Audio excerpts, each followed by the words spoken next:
So welcome. You're very brave people, because this is a good subject to follow on the heels of Halloween, because it's scary, especially for technical people, I think, because I'm a technical person, and so this material is scary for me. In fact, my husband says, the only reason you keep giving this tutorial is you want to convince yourself, because you don't believe it. So let's try it out. I assume that because I'm a smart person, well, wait, let's take a poll. How many smart people in the room? Yes? No? You're not smart? No? Not smart enough. Not smart enough. I didn't ask that. That's a different question, but I believe I'm a smart person. Oh, come on. Just it's an influence strategy. I'm already influencing you. Yeah, I'm a smart person, so because I'm a smart person, I think logically and rationally. Well, yes, of course. I think so. You're all right with that one. You think logically and rationally. Are you married? Yeah. You are. How did you do that? Because I'm programming. Did you make a little decision table? Did you say, on the one hand, and you made a list? I actually have met people who have done this. Made a list of all the things you liked about this person and the things you didn't like. And no, you didn't do that? No, I don't do that. No, it wasn't rational? But not for like person, but like work, that kind of thing. Okay, so maybe there are some things where we're not as rational as... Yeah, I kind of say completely rational or incomplete. Okay, so maybe it's a spectrum. Some things we're rational, some things maybe not. So I'm sorry to disappoint you, but what we know now about your brain is that zero, none of your decisions are rational. Let me sit down for a minute. I have to think about that. Is that too difficult? None of your decisions are rational? You want to stay for the rest of the tutorial? You don't believe it. That's actually a device that will save you. Oh, I don't believe it. I don't believe it. So therefore, maybe I don't have to hear all of this disturbing material. Welcome.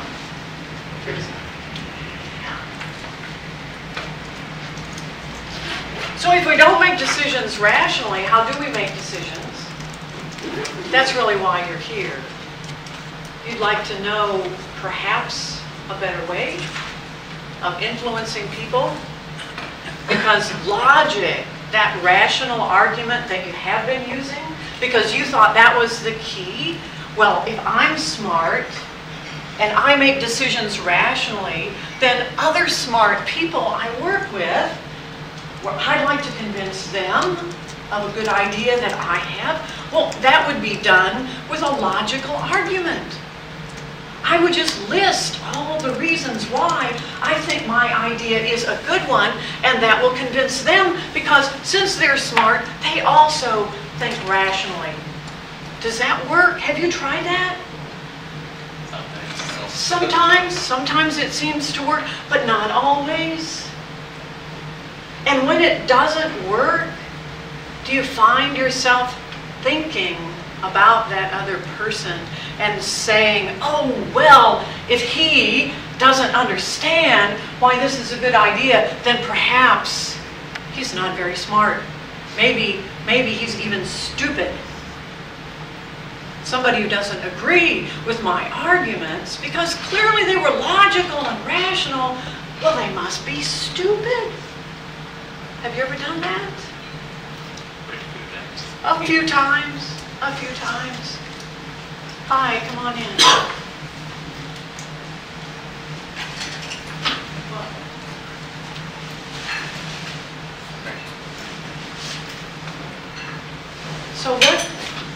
the reason why I'm here. Because I'm not an expert in influence. I have a PhD in computer science and, in fact, a stack of degrees in a lot of other technical areas. I am a technical person. And when I discovered that we're not rational, I thought it should be part of my mission in life to help other technical people understand that we're not rational, because it's something I discovered very late in life. And I think that by looking around the room, I can see easily I'm the oldest person here. So Christmas is coming, and there's a movie I always like to see. It was made in the 30s, in the 1930s. It's about Charles Dickens' Christmas Carol. Have you seen that movie or heard that story? It's about someone who's alive. His name is Scrooge. And someone who's dead, his partner, Marley. And if you remember the gist of the story, Marley is trying to save Scrooge, trying to tell him there is a better way. So I'm not dead yet, but I'm Marley, and you're Scrooge. And I'm trying to tell you, before it's too late, there is a better way. I'm trying to save you from making all the mistakes I made. And I made a lot of mistakes. Hi, come on in. Can you come sit here and then I won't have to go so far? Is that all right? Is it okay? Sure. Hi. Okay. So this is about influence strategies. This is the better way. At the end of, well, half a day today, you won't be an influence expert, but I hope you're a little more aware. And I know that maybe some of you will be really interested in this topic. And at the end, if you'd like more information about it, I'll be happy to give that to you. If you'd like some papers to read, I'll be happy to send them to you. Although I'm going to cite a lot of data and experiments, and I'm not going to give you the academic reference for that. So if you want it, just ask, and I'll be happy to give it to you. The presentation is going to be on the website, or perhaps already is there. And so you don't need to write down notes, or I guess you have a hard copy in front of you. And on the first page, what you have is my email address. And if you leave today and there are some things about which you still have questions, please feel free to send me some email and ask, especially if you begin to try out some of the strategies. I would like to hear from you. Hi. Thank you.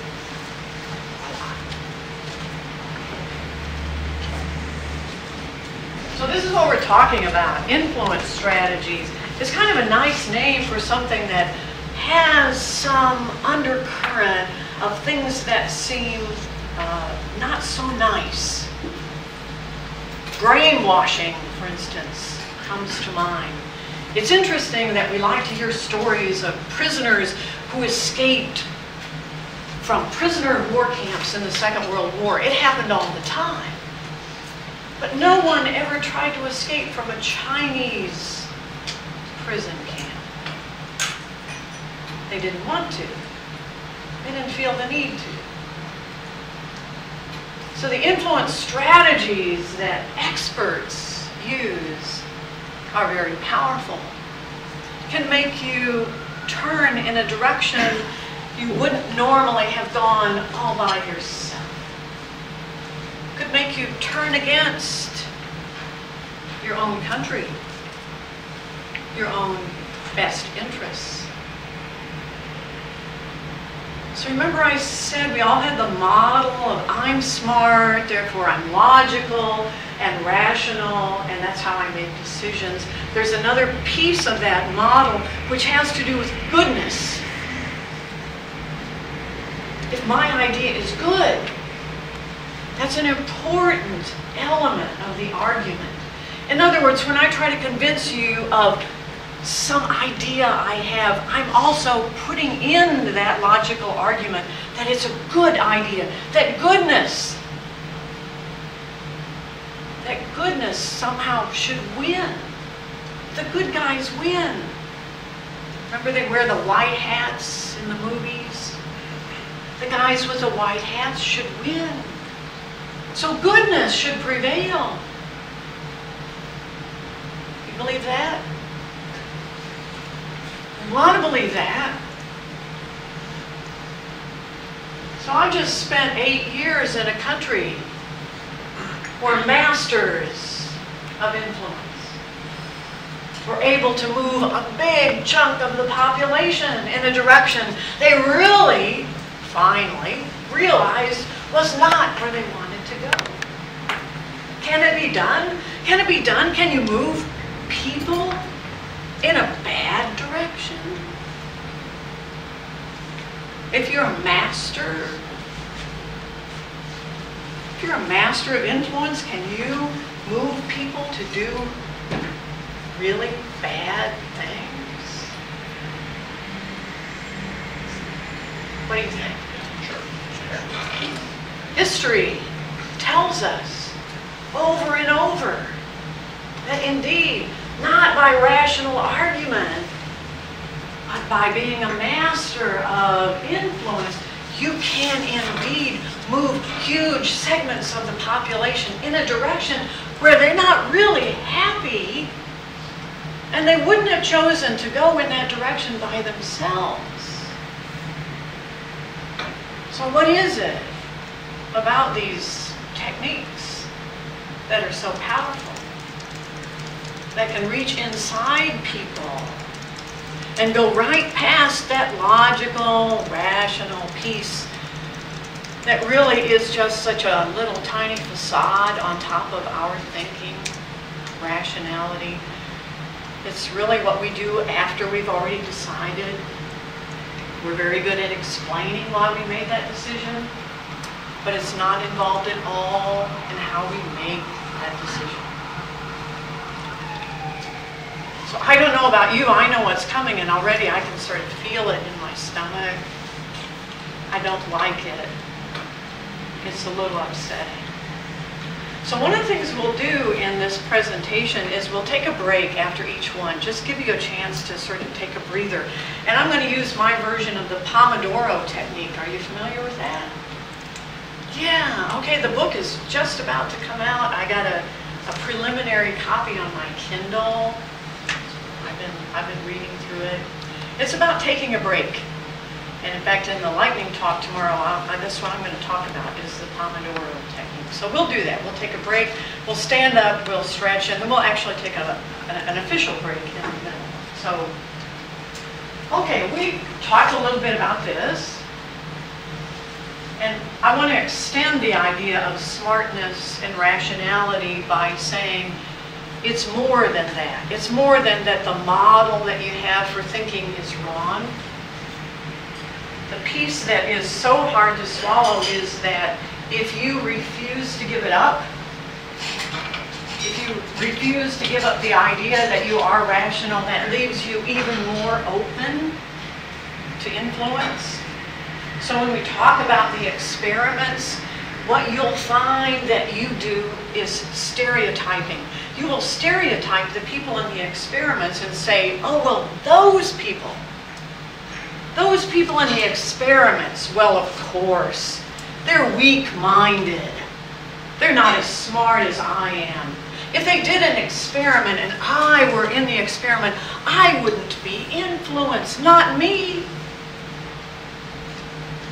So beware of that, because that's exactly what you'll do, and it will be your salvation, because it's so uncomfortable to believe that you're not a rational human being. Well, thank you. The other part that the technical people have trouble with is that we like to think those marketing people, the business guys, we don't like them anyway. Ooh, do we have any business people in the room? Oh, okay, sorry. We don't like those people anyway because we know that they're always trying to get us in trouble. They're always trying to promise the customer something that we don't have. They look at deadlines that are unrealistic and say, okay, you guys, come on, we need this by June. So we think of influence, marketing, sales, all that. That's stuff those people do. We don't want to have anything to do with that. So notice the language.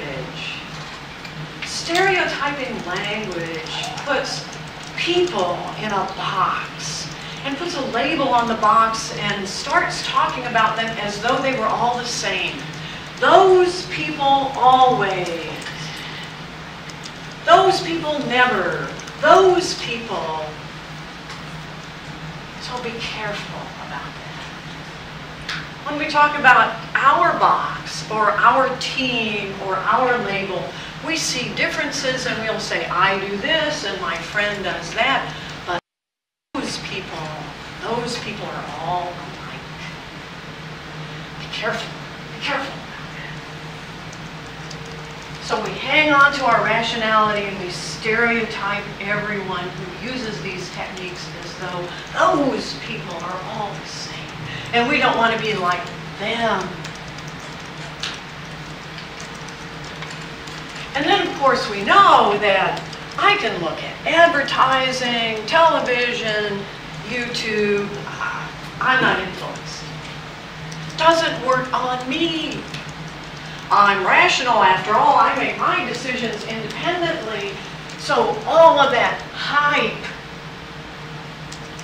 doesn't influence my decision making. So one of the things that the psychologists do, which I wish we would do in software engineering, is a lot of experiments, controlled, balanced experiments, where they're always careful to include the other side. So if we really wanted to have a debate about whether Agile software development was a good thing or not, we should be doing experiments. We should look at teams that are balanced.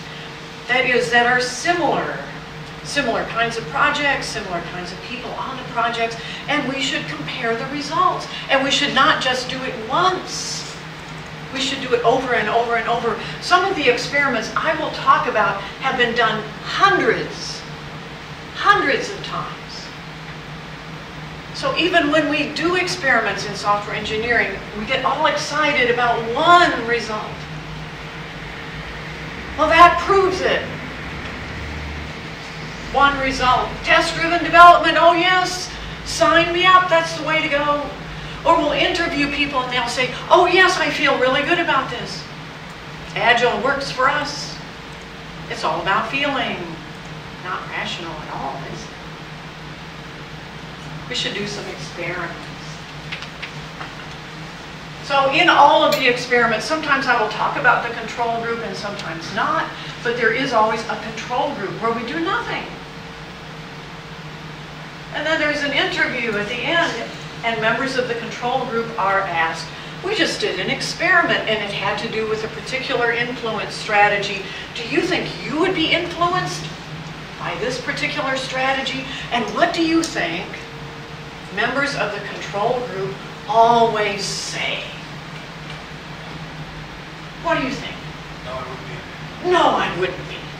No, I wouldn't be influenced. You put that beautiful woman wearing very little clothing in front of the car that you're advertising. Oh no, this is a guy thing. Oh no, it wouldn't influence me. But the experiments show very clearly, yes, you are influenced. So be aware. That's your first line of defense, is be aware. All advertising is based on people who study this stuff 24/7. They're so far ahead of us, we'll never keep up. So awareness is your first line of defense. Be afraid. So I'll tell you about one of the experiments. This is one of those that's been done hundreds of times. It's about two groups of people who don't agree. It could be on any issue. It could be on a political issue. It could be on a technical issue. Two groups of people who don't agree about something. And now we will give those two groups of people the same paper. It'll be an academic paper with lots of data, numbers, about this very contentious issue. Now, what do you think the result of this experiment is? Both groups violently opposed. Here's a paper that has data, information about this contentious issue. Both groups of people say, oh, this paper supports my point of view.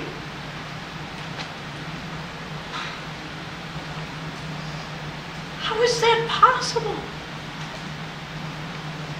How can that be? How can the same data support opposite sides of an issue where they feel very strongly?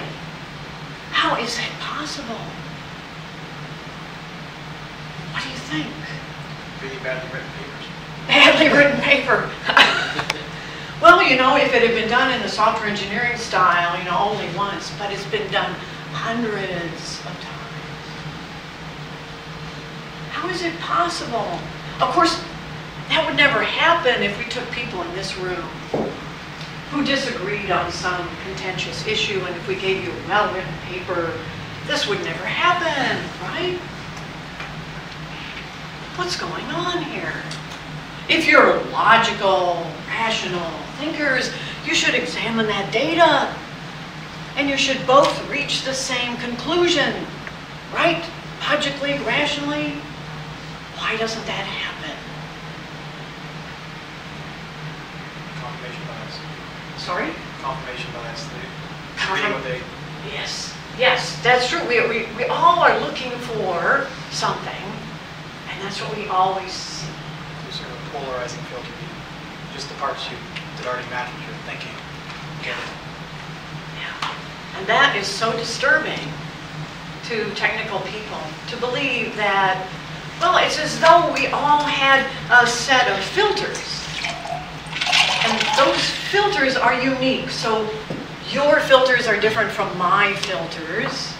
And when I read, when I hear, when I see, when I sense any information, it has to pass through those filters. And information that I'm not comfortable with, I just filter out. I don't even see it. I don't hear it.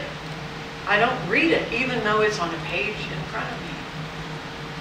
So that everything I take in just supports my point of view.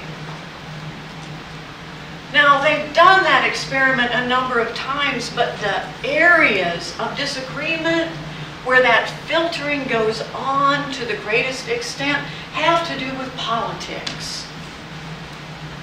So in the United States, for instance, I'm a liberal Democrat. I do have friends who are conservatives, but we never talk about politics. What television stations do I watch? Fox News? No way. Those people are crazy. Do you see what I said? Those people. Do I listen to Rush Limbaugh? No, those people. Well, in my case, of course, I'm right. Those people are crazy. And that's always the way it is. In this case, for this issue, I am right. Those people are crazy. What about all those people who listen to us about agile development? Those people who are all doing that plan-driven.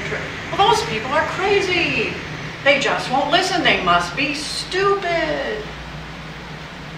And everything we hear, and everything we see, and everything we read, everything we choose to read, everything we choose to listen to, easily passes through those filters. Or if we run into something that doesn't quite fit, oh, we just ignore that. We don't like to believe that about ourselves. We like to believe that we have some sort of objective view of reality. Not so. Everything is filtered. So no wonder we can't make a rational decision. How could we? All our information is distorted.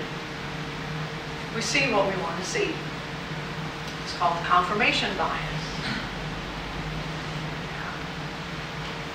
So here's another experiment that was done in my hometown, which is where Arizona State University is. They went door to door and they said to people, we're going to offer free cable TV in your neighborhood. Free cable TV. We have 254 stations. All the movies, all the sporting events, and it's absolutely free. Would you like to sign up? Free cable TV. 254 stations. What do you think? Would you sign up? I'd be suspicious. Why, I'd be suspicious.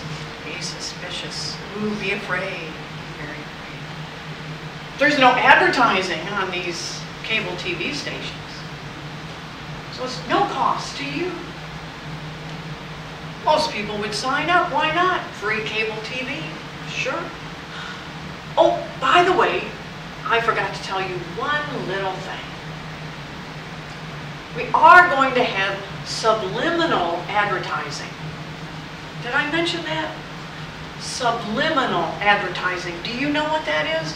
Subliminal advertising. Sort of under the radar.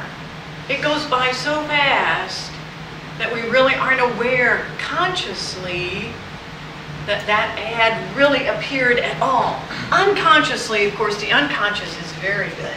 It doesn't miss anything. Consciously, though, we won't be aware of it.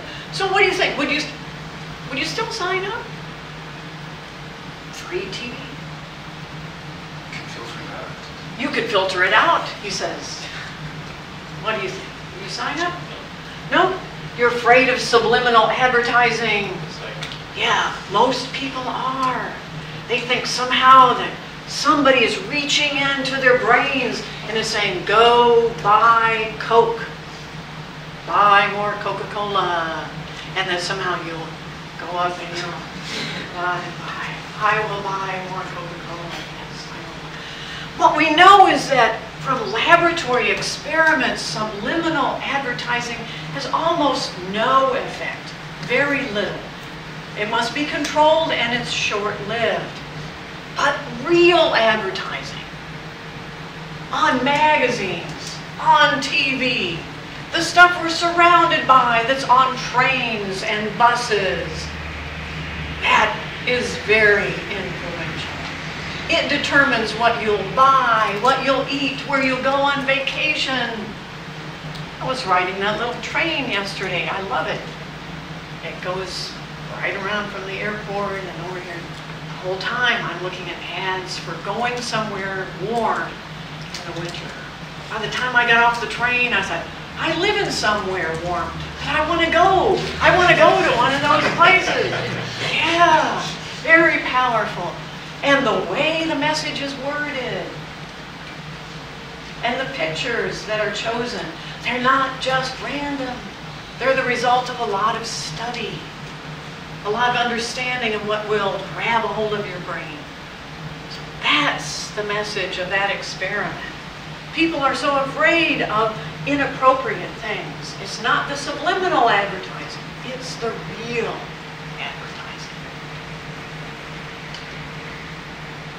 So as I said, I'm not going to cite all of these, but if there's a particular experiment, you say, Linda, I'd like to read more about that experiment with the two groups of people where they said, this paper supports my point of view, just send me an email and I'll be happy to either send you a pointer, or in many cases, I have the actual paper itself if you'd like to read it. Here are two books I recommend. They are written for people who are not professional psychologists or academic psychologists. This one, I'm not just saying this because Robert Cialdini is a professor at Arizona State. He is the person who created the field of influence. That's always been his main topic of interest, but this book is for us. It's for ordinary people who are in other areas who just want to know a little bit more about the domain. So there's a latest edition. I think this is the 5th. So this book has been around forever. It's a classic. Hi.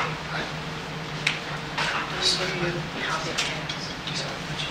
And of course the other one is Fearless Change, which is one of the books I've written, and it's what got me started on this whole topic, because in writing these patterns about introducing ideas into organizations, one of the reviewers said, Linda, you should have a look at influence strategies, because these patterns really sit on or depend upon all of the data that you'll find in social psychology. And of course, what Mary Lynn and I had been doing was pattern mining, talking to people who have successfully changed organizations. And we wrote patterns based on experience, which is what patterns are.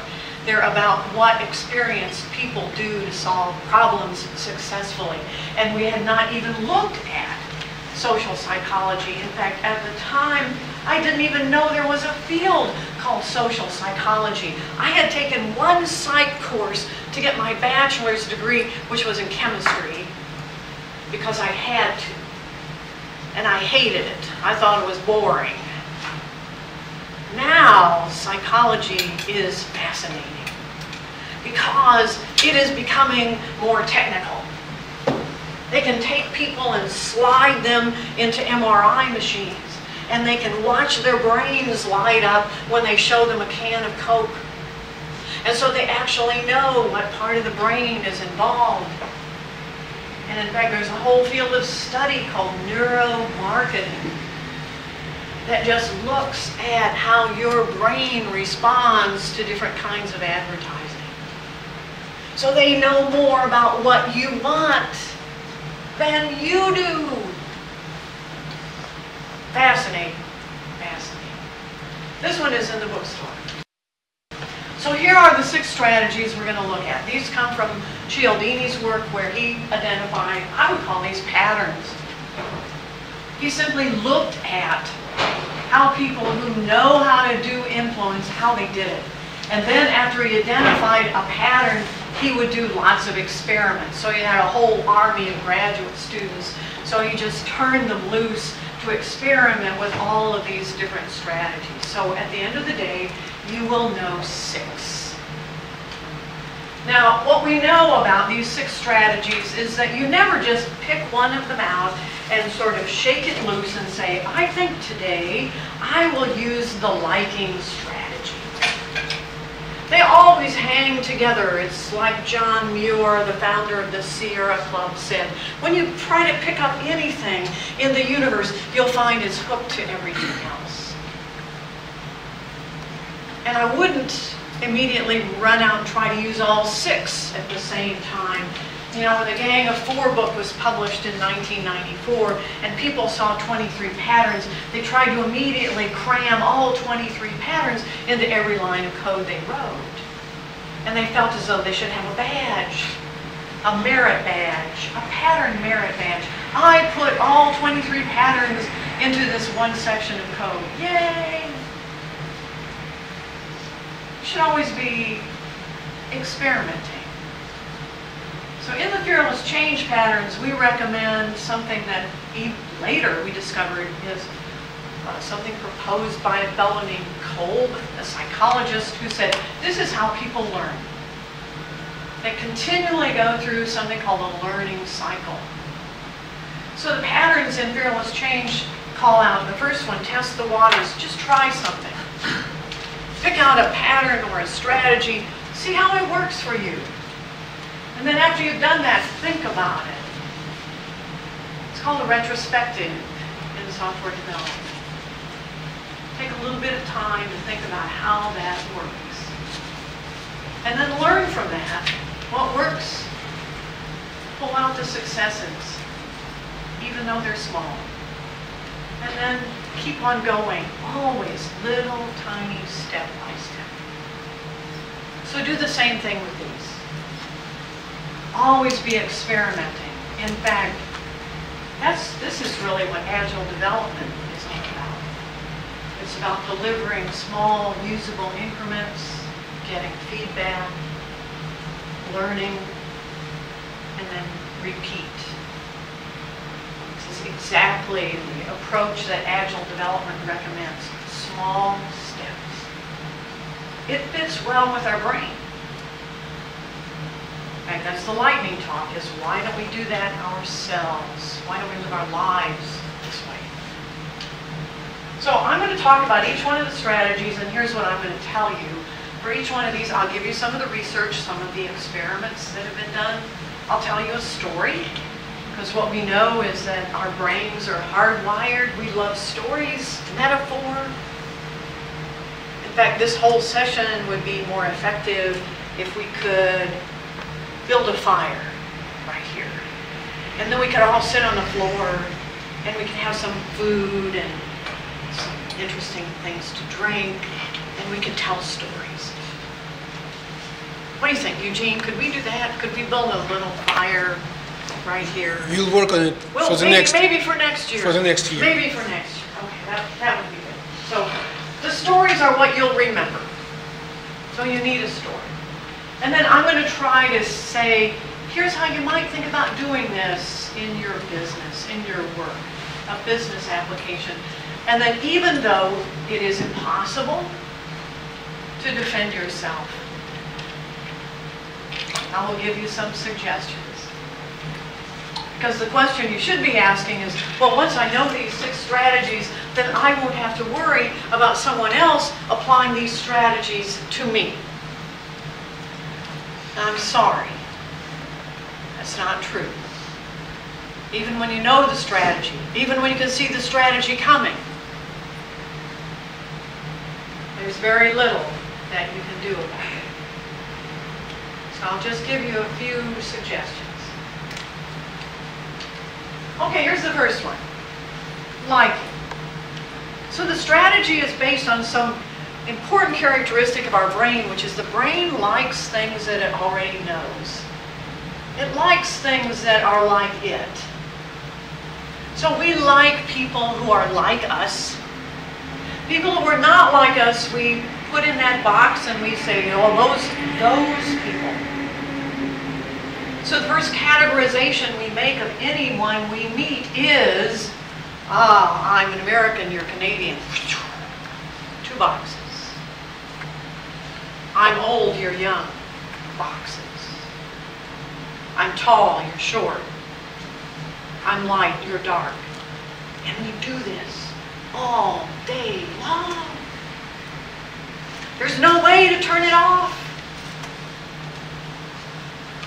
So the liking strategy influences you by building on that tendency of your brain, by trying to overcome some of the things that your brain is doing automatically to say, no, wait, we are alike, to point out similarities, to point out commonalities, areas where we agree.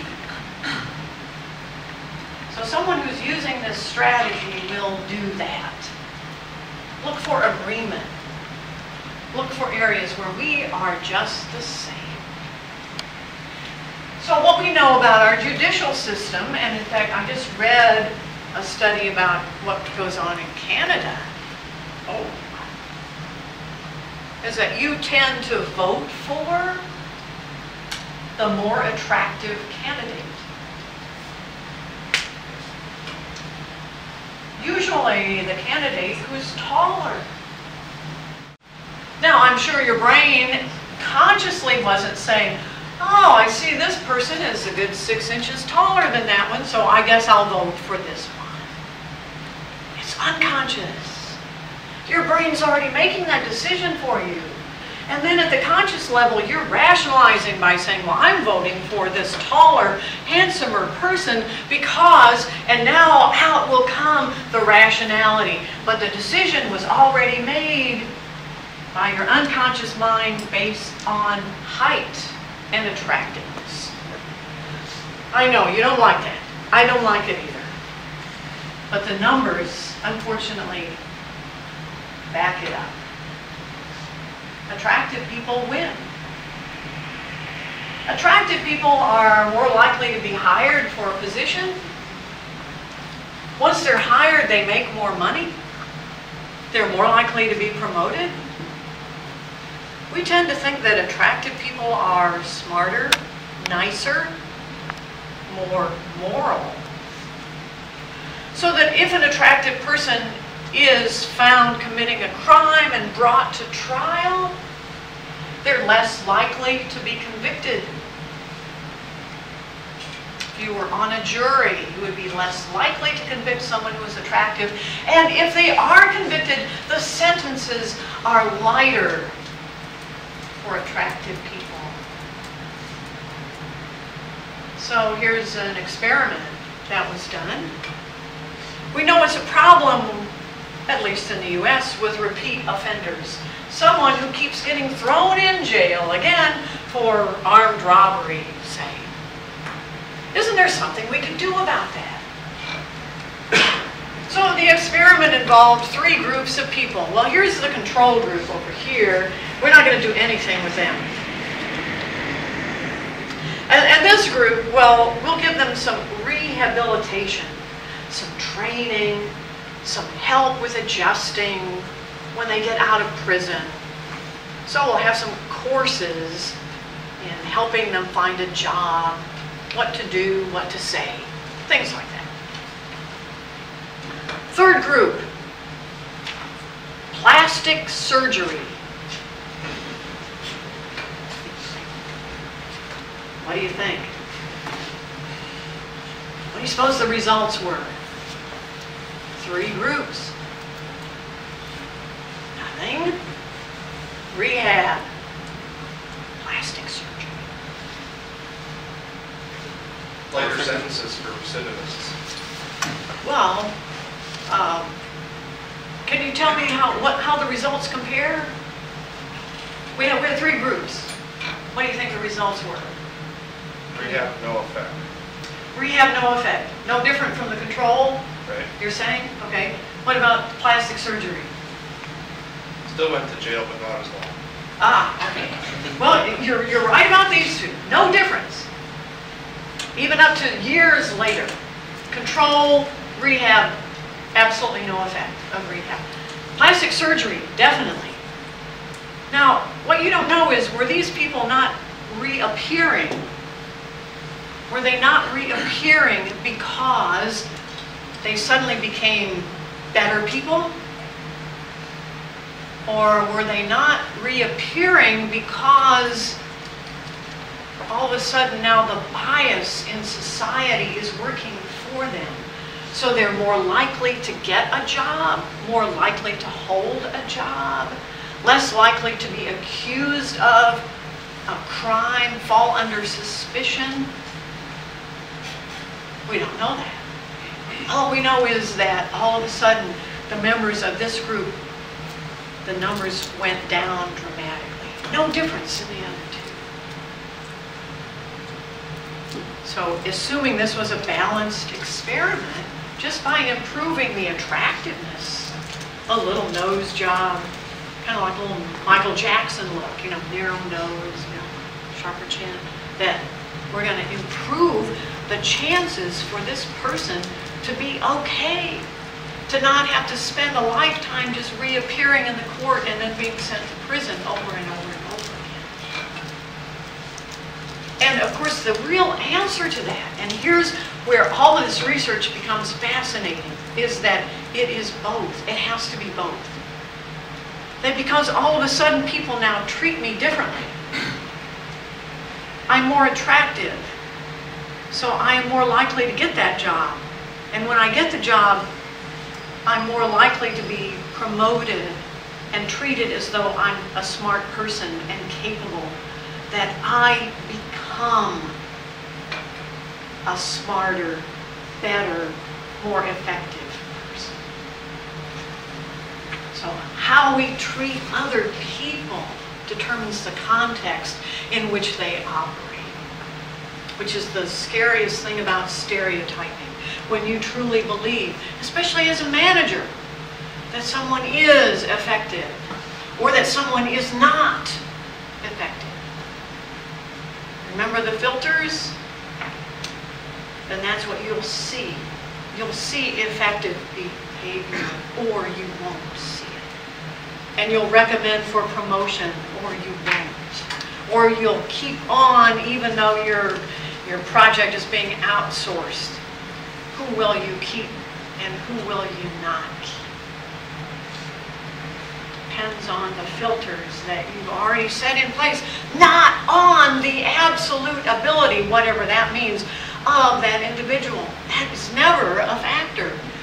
It's how others who make those decisions.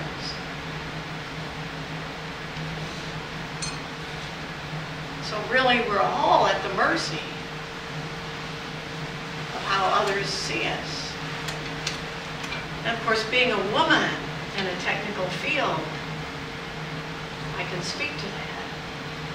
And now, being a woman in a technical field and being old, I can speak to that. Of course, I think getting old is maybe a positive thing. I'm not afraid anymore. I'm holding out hope to you two.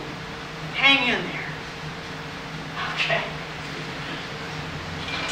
So here's the story. It's about Oprah Winfrey. Do you know the Oprah show?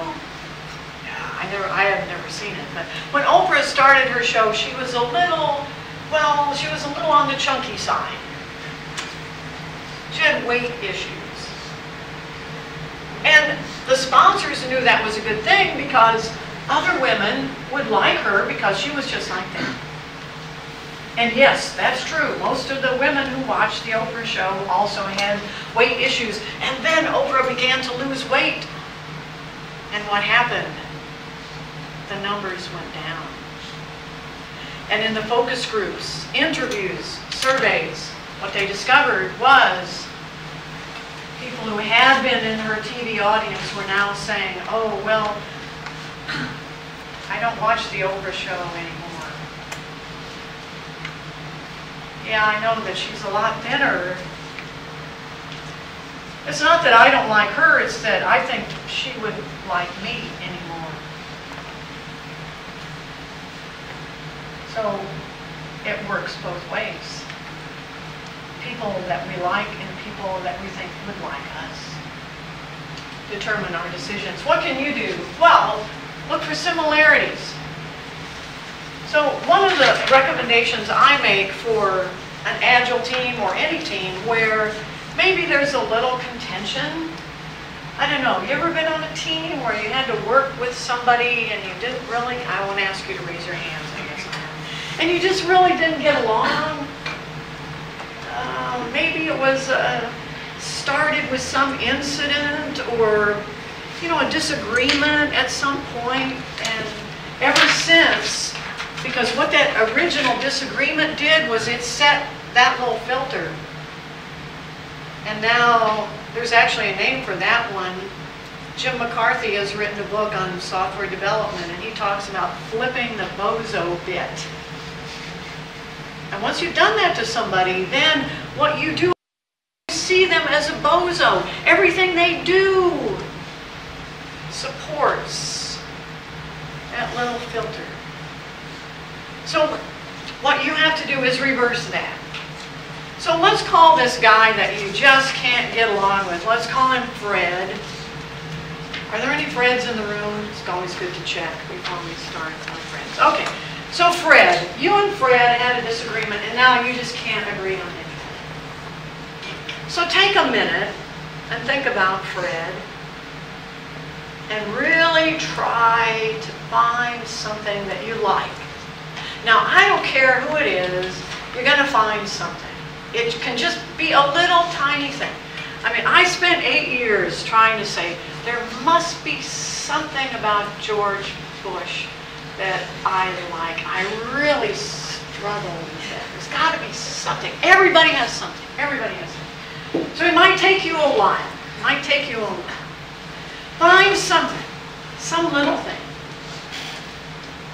Now, once you have it, you go up to Fred and you say, Fred, and surprise him. Just You happen to be walking by his office or cubicle. Fred, I just wanted to say that I really like the way you handled that customer problem. I don't think I could have done that. You know, the customer was really upset. Our functionality was late and we weren't sure we were going to get it in the next iteration, but I thought what you said was brilliant. Maybe you could give me some lessons in customer interaction. I don't know. I just know I'm not always very good at that. Now, while you're giving that little conversation, your brain is paying attention and is saying to itself, well, I'm here talking to Fred. I'm saying something pretty nice. I thought maybe Fred and I didn't get along, but maybe we do. Maybe Fred and I have a lot in common. Maybe we will be able to work together. I don't know. Your brain at times is really easy to fool. And what you've done is you've taken a little step in the direction of getting along. Now Fred's brain is doing the same thing. Oh, Linda stopped by. She doesn't usually go out of her way to say something nice about me. I've sort of begun to think that maybe Linda and I don't get along, but maybe we do. And now, once you've made a decision, your brain starts looking for more things. Because once you've taken a step, and we'll come back to this influence strategy later, it's called consistency. Once you've taken a step in a given direction, your brain starts to reinforce it. It also works at home with your family. Remember that language? I don't know, have you ever said to your partner or your significant other, have you ever said, you always? Have you ever done that? Or you never? I mean, that's the language that we use for stereotyping. That's the language we use for putting somebody in a box and closing the lid. So instead, if you always look for, even if you did forget to take out the trash on Wednesday, look for some explanation, some reason why that might be the case, instead of putting the lid. It's got to be sincere, of course. Cooperation, working together, finding things that you like. It has to be real. You can't just make it up. We have some filters that look for that. We have some filters that are always saying, yeah, I'm not sure I trust what this person is saying. So it has to be real. It has to be sincere. Do food is a pattern from Fearless Change, and one of the best ways of finding commonality or looking for things where we are alike is to eat together. It's a hardwired tendency that we have that's left over from our time in the Neolithic of saying, the people that I share food with are the people that I trust. My extended family, really. So eating together, even now, even today when we're surrounded with food, food is a powerful influencer. We will come back to that. We're going to put 3 or 4 strategies together and we will use food. And of course, you should, as your line of defense, just be aware of people who look for commonality.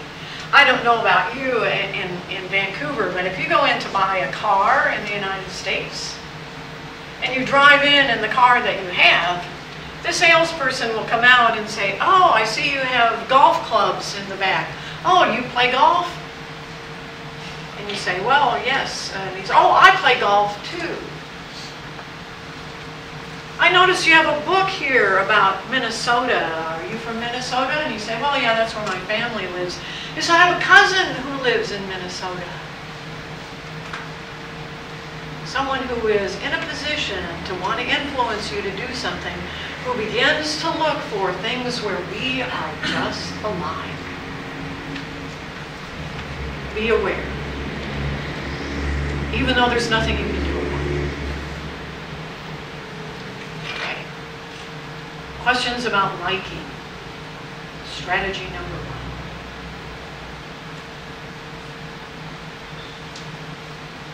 Okay.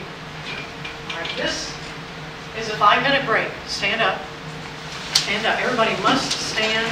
You can run, get another cup of coffee. 5 minutes. Just stretch. Let's do some jumping jacks. Okay.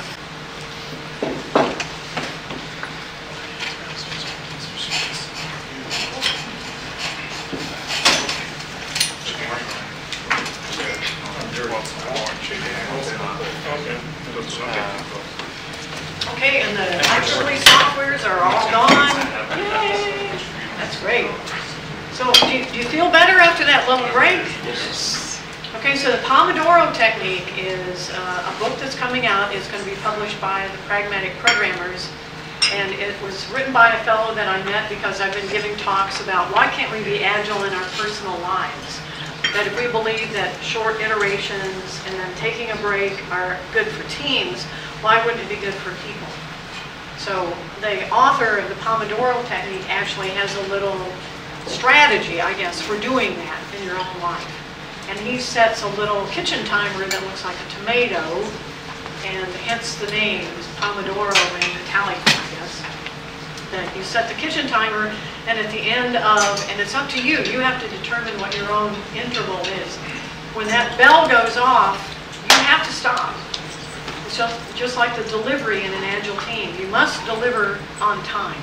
You must stop. You must stand, take a break, stretch, go walk the dog, play with your kids. 4, and then again the break time is up to you. You have time yourself to determine what that is. It going to be 5 minutes? I mean, I set 5 knowing you would take 10 or more. And that you're more effective than if you just keep on going, which is what we tend to do. In fact, as many times as I've given that talk, and I always ask for a show of hands, what's the longest amount of time you've ever sat in front of that computer screen without eating, without going to the bathroom, without taking a break of any kind? And I have 2 people now who are vying for first place who sat for 11 hours. No one is effective. I don't care, and these are very smart people. No one is effective for 11 hours at a stretch. So we need to learn to take breaks. So I think we're almost all back. Good. So while you were walking around out there, any questions? Otherwise we start on reciprocity.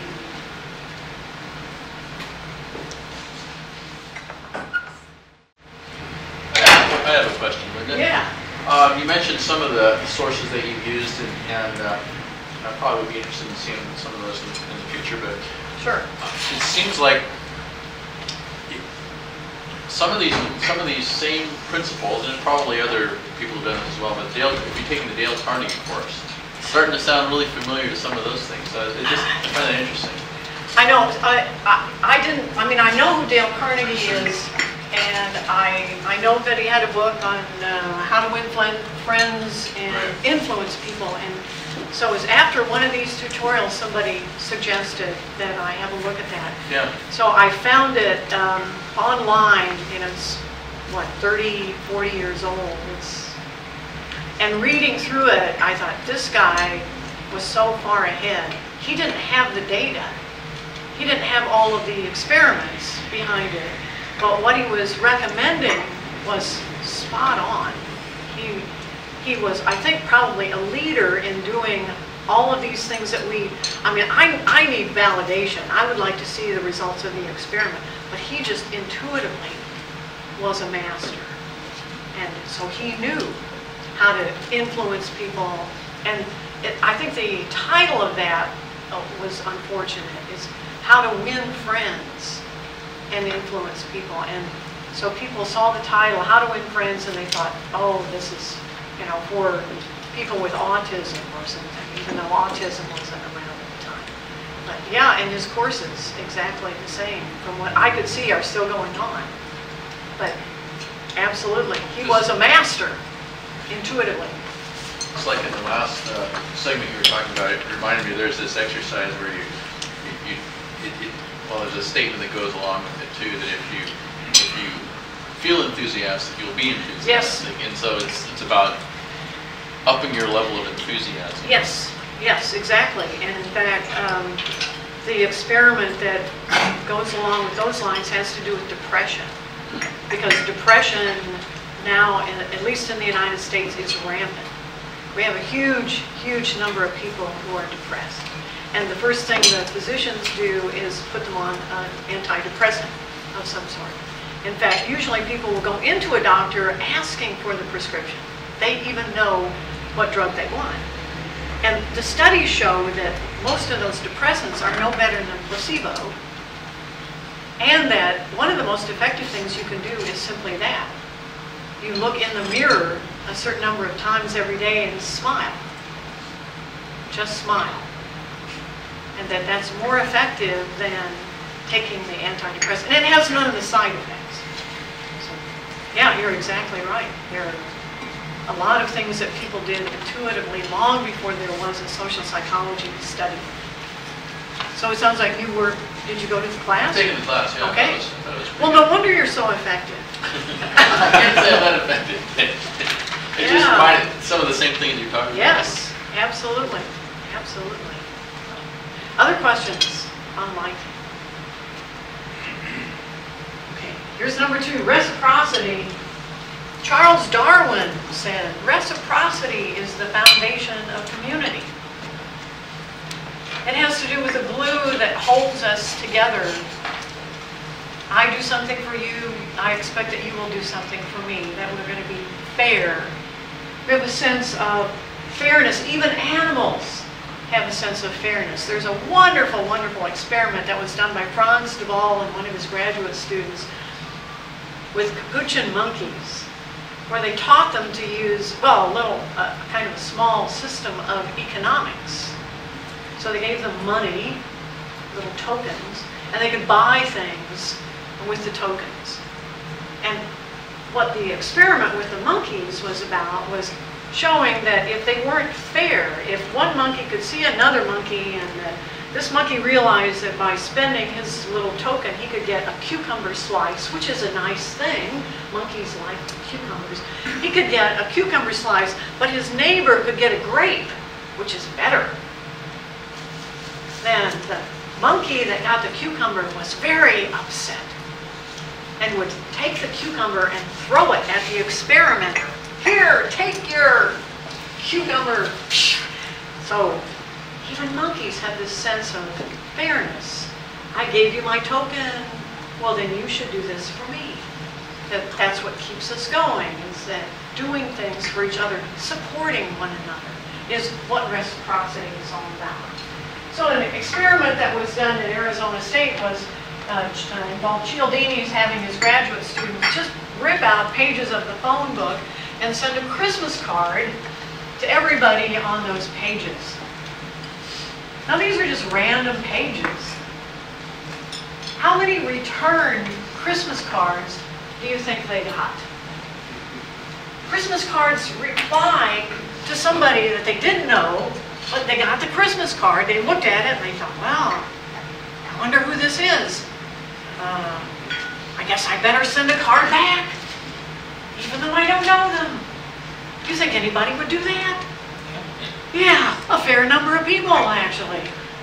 Statistically significant. We're always talking about statistics here. We're never talking about 100%. We're talking about some significance, usually compared to a control group of some kind. So, yeah, a lot of people felt, well, this person sent me, it's obviously not a business.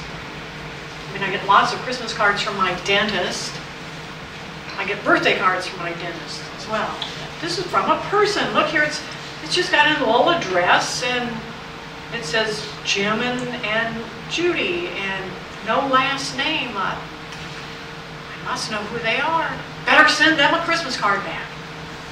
And it's a little tug that just kind of pulls us in that direction to do something for somebody who's done something to us, even if we don't want it. Even if we didn't ask for it, if we don't use it, if it has no value, we still feel that pull of reciprocity.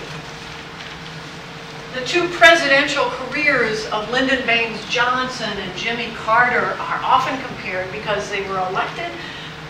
LBJ wasn't elected for his first term. He took over when Kennedy was assassinated. But when they were elected, there were high expectations. These are both very bright men. Carter especially was an engineer. He came in and put solar panels on the White House, turned down the thermostat. He saw global warming way ahead of its time. But they were different in that Carter was not a politician. In fact, when he ran, his campaign promise was, I come in not having any connections, any ties. I don't owe anybody. Whereas Johnson had been in politics forever. He had been in the Senate. In fact, the book that I read about him was this thick. It's called Master. He was a master of influence. Master of the Senate. So he was a master politician. So he came in with great plans for what the society was going to be like, what civil rights was going to be like. He was able to make enormous change. Whereas what happened to Jimmy Carter? Nothing. He was right. He didn't owe anybody. But on the other hand, nobody owed him. So whereas LBJ could go up to somebody in the Senate and say, now Sam, you remember when I supported that big project in your home state? I'm expecting you to give me your vote for this new bill. He could do that. You say, well, that's politics. No, that's life. That's community. That's how people get along. Reciprocity is the strongest pull we have on the behavior of someone else, is to influence them by giving them something and then knowing that they will feel a tug back to give something to us. I don't know if you have supermarkets in Vancouver where you walk in on a Saturday morning and here's somebody giving away free samples. Crackers and cheese and little bits of chicken and ice cream sandwiches. And does that happen here? Yeah. So why are they doing that? Because they're nice people? They're friendly. They want you to have a little snack while you're shopping so you won't be too hungry. Is that why they're doing that? No. They know that when they have someone in the supermarket giving away a little free sample, that sales go up. Simple. Because you take something, even though you didn't ask for it, you just walk by and you take a little cracker or a bit of cheese, you are more likely to buy.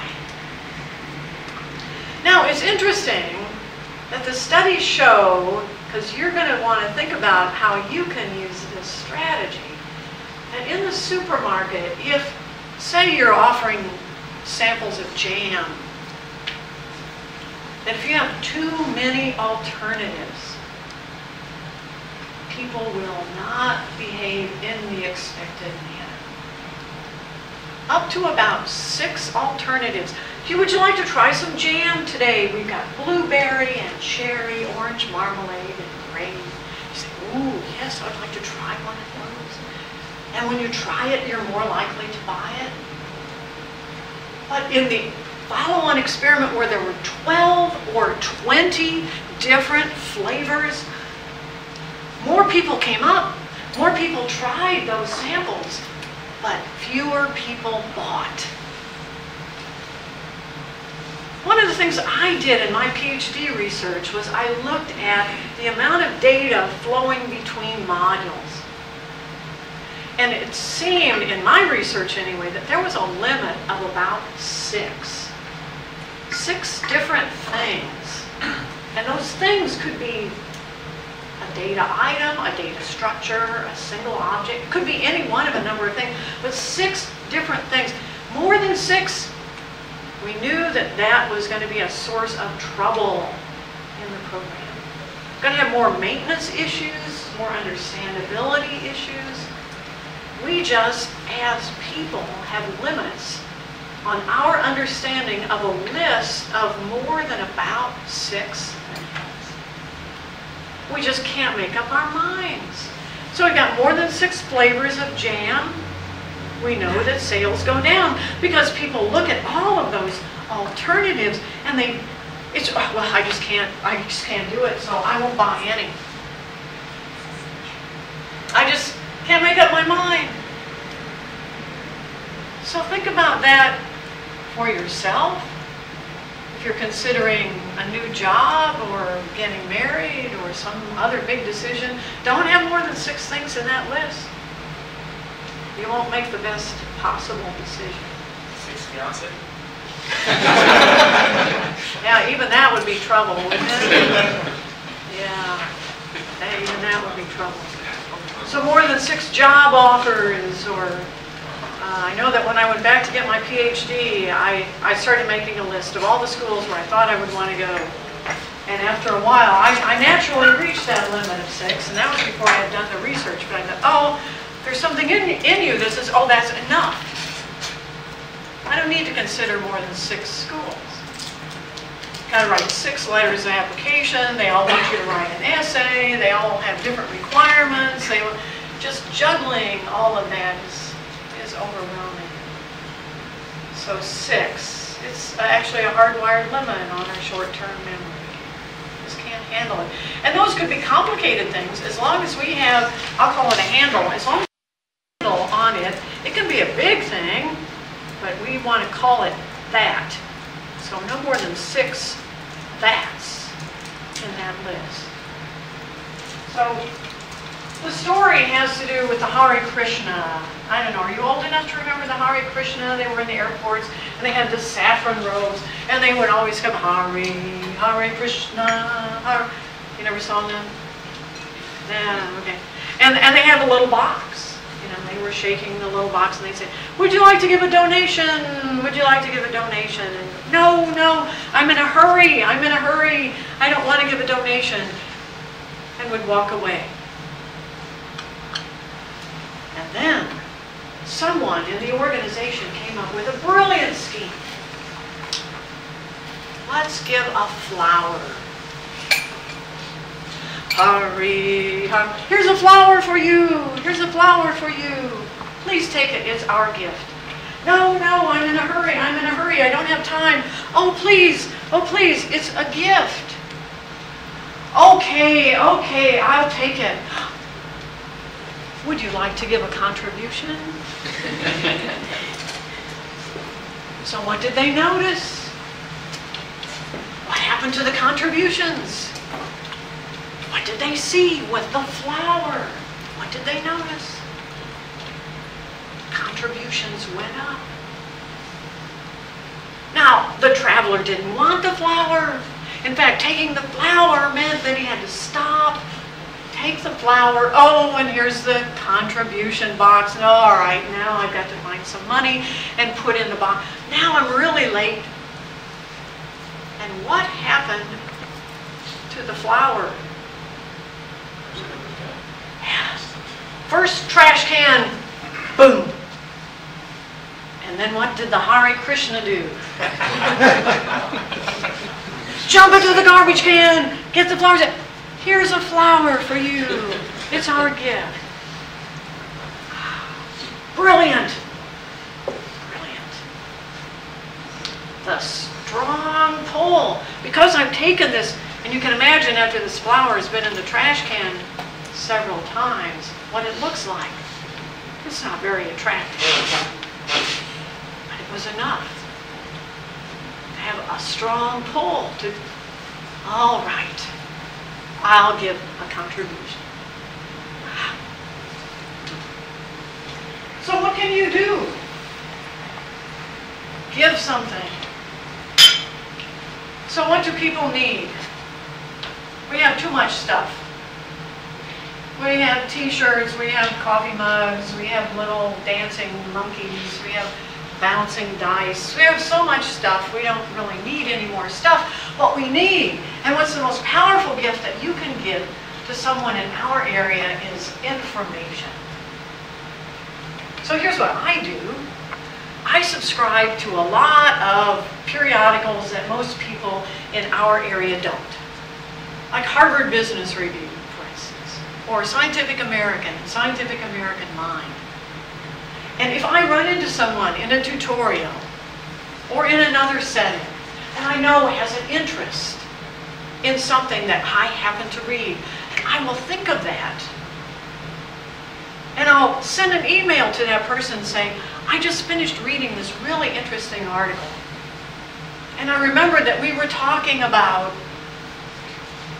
and you probably don't read Scientific American Mind or Harvard Business Review, so I'll send you this PDF so that you can have this information. Now, there are guidelines for that kind of activity. It should be genuine. I should know that this person really does care about this area I'm talking about. It shouldn't be a 100-page article. That's really not helpful at all. You should never send a list of URLs. I mean, what's that like? You open up the email and somebody says, just for you, and here are 29 URLs to articles about primates. And, even if they're bonobos, I love bonobos, but I don't have time to read. Whereas if it's a nice, concise, short, just a few pages, something that really, oh yeah, I really want to read that. That's the best kind of gift you can give anyone, is I have sorted through all the information that's overwhelming you, and I have found something that I know you really care about and would find useful, and also that you have time to read. And I didn't just send you the URL, so now you have to go wait, download this, and run into trouble. No, here is the PDF. Especially if you subscribe to Harvard Business Review, you might not be able to get that article online anyway. So I think that's the best possible gift. Do something nice, especially if it's not expected. One of the other things you can give people that you work with every day is your appreciation. In retrospectives, we do an exercise called offer appreciations, where members of the team simply sit in a circle and say, you were here that one weekend when we had the customer problem with the database. I know you missed your son's birthday party, but you were here, and if it hadn't been for you, we wouldn't have been able to do that customer demo. Thanks for that. We hear from so many people who say, I have to do more with less. It's the reality. I have to work some weekends now, some nights. I guess I'm happy to have a job, but nobody seems to appreciate what I do. Nobody just says, hey, thanks for coming in. You were here all weekend. I know you got that problem fixed. That's great. We can go ahead now and work on our next delivery because of what you did. So what we know about that is it has to be specific. It can't just be stopping by somebody's cubicle and say, hey, thanks for all your hard work on the project so far. Doesn't work. It's got to be, I saw something very specific. The more details, the better. Same with the impact was. We know that we can go ahead now with the next round of functionality. We know we can do our customer demo because of what you did. So details, impact. And it has to be sincere. We know when somebody's just saying, hey, thanks for all your hard work. Doesn't have the impact. And of course, if anybody wants to give you anything for no reason, beware. When you take it, so many experiments that show when people take even a small gift, they are more likely. It definitely has an influence on behavior, taking even something you don't want. Just the Hare Krishna story alone should be convincing that when you're in a hurry, taking a flower that's probably in very bad shape influences a significant number of people to give a contribution who wouldn't ordinarily. You are definitely influenced by someone who gives you anything. So, I'm always, I don't take anything. And I never sign anything. Don't even give away your signature. It pulls you. It definitely pulls you. Questions on reciprocity? Point 1.5 seemed contradictory, and it ties back to the earlier one of praising Fred. Is that a rational process saying I'm going to be aware of you, or is the praise still coming through if your gift is praise, for example? Okay, so say that again. Say the first part again. 1 and 5 seem contradictory. Give gifts, but beware of gifts. Oh, no, this is, remember the format that we're following is to say, what can you do if someone tries to do this to you?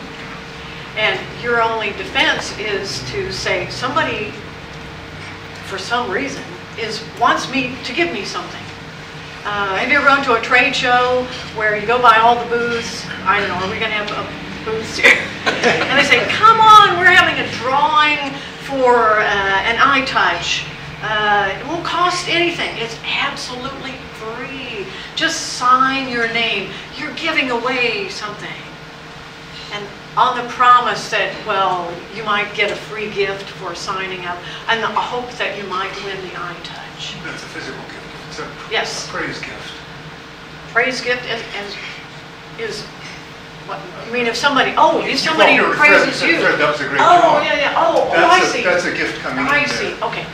Well, on the very last slide, I will try to pull all this together and say, don't drive yourself crazy. You know, if someone just comes up to you and says, oh, I just learned that you were in Phoenix last month. You know, I live in Phoenix. What was it? And you shouldn't immediately say, Linda's trying to establish a commonality. Maybe she wants to influence me to do something I don't want to influence. You'll lose your mind in a hurry if you do that. So don't look at everybody as though everyone is trying to move you in a direction. You just have to use a little, I hate to say common sense because there is no such thing, but use a little common sense about it. So that if somebody comes in to praise you, don't immediately think, trying to influence That's rational.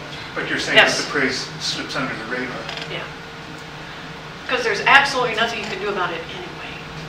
Once it's already done. Okay. Once it's done, you have already been influenced, and I'll tell you a story at the end about what happened to me. That even when you see him coming, you go with it. There's nothing you can do. So I guess my advice is don't worry about it. Be aware to a certain extent, but that's all you can do. Other questions on reciprocity? Okay. 5 minutes. Stand up. Stand up. I decided where to have noodles. Because there must be, People were eating. yes, Saw lots of people. saw lots of people in there. I saw lots of people. I walked all the way to the end when it started to get not like a noodle place would be here, and then I turned around and came back, and that's exactly what I did. And as I walked into that restaurant, I can't remember the name of it, by the way, but I thought, I picked this one because this is where most people were. Either the others were totally empty or only had 1 or 2 people, whereas this one must have had 6 or 8 people, and they were all talking, and they looked like they were having a good time, so that's where I went. That's social proof that we do when we're not sure. When we're not sure, we follow what other people are doing. Now, if we know, if Steve had said, go down on Broadway and go to, and he had given me the name of what he thought was the best noodle place, and I would just go down, I'd look for that place, and I would go in. when I'm sure, or if I have information, I'm not open to the influence strategies. I have already decided what I'm going to do. The influence has been done by my friend Steve. But otherwise, we're open to, and this one is the most common. We look around and we see, well, where's everybody else going? What is everybody else doing? Have you ever been at one of those dinners where there's a fancy table and you've got silverware for miles in this direction and silverware for miles in this direction? And you know you start on the outside, but here comes the first course. Well, is it that fork, or is it that spoon, or is it a knife and a... What do we do? What do you do in a situation like that? You look for the queen. If the queen is there, I've never had dinner with the queen. Did you buy that? No. Yeah. You look for the queen or the person at the head table, or everybody else seems to be picking up this knife and this. Oh, okay, so that's what I'll do. You do what other people are doing. There's a very funny movie about some baseball players coming to the United States to play baseball. They don't speak English. They go into a restaurant to have dinner, and one of them knows how to order something. It's French toast.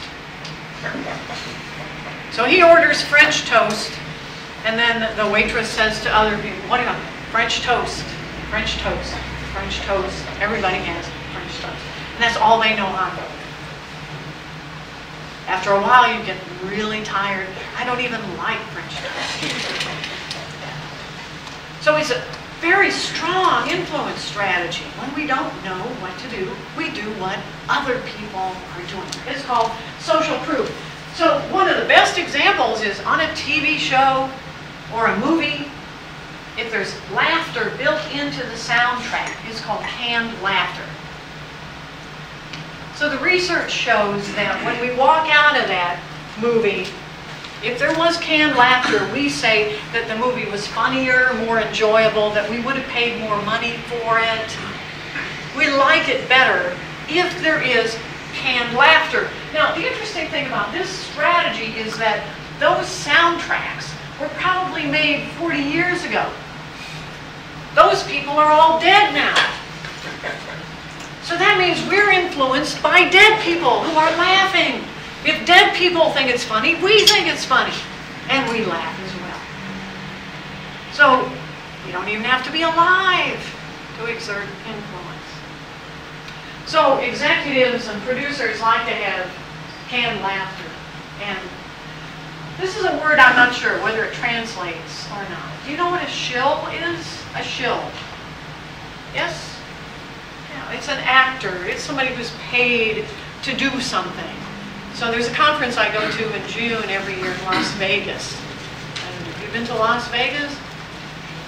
I noticed when I got off the plane, there's a casino that's being advertised, heavily advertised in Vancouver. So watch out for casinos. Casino runners are masters of influence. They know how to bring you down. So to get to this conference in Las Vegas, you have to, there's no way to avoid it, you have to walk through the gambling area. You have to go past all the slot machines and all the games.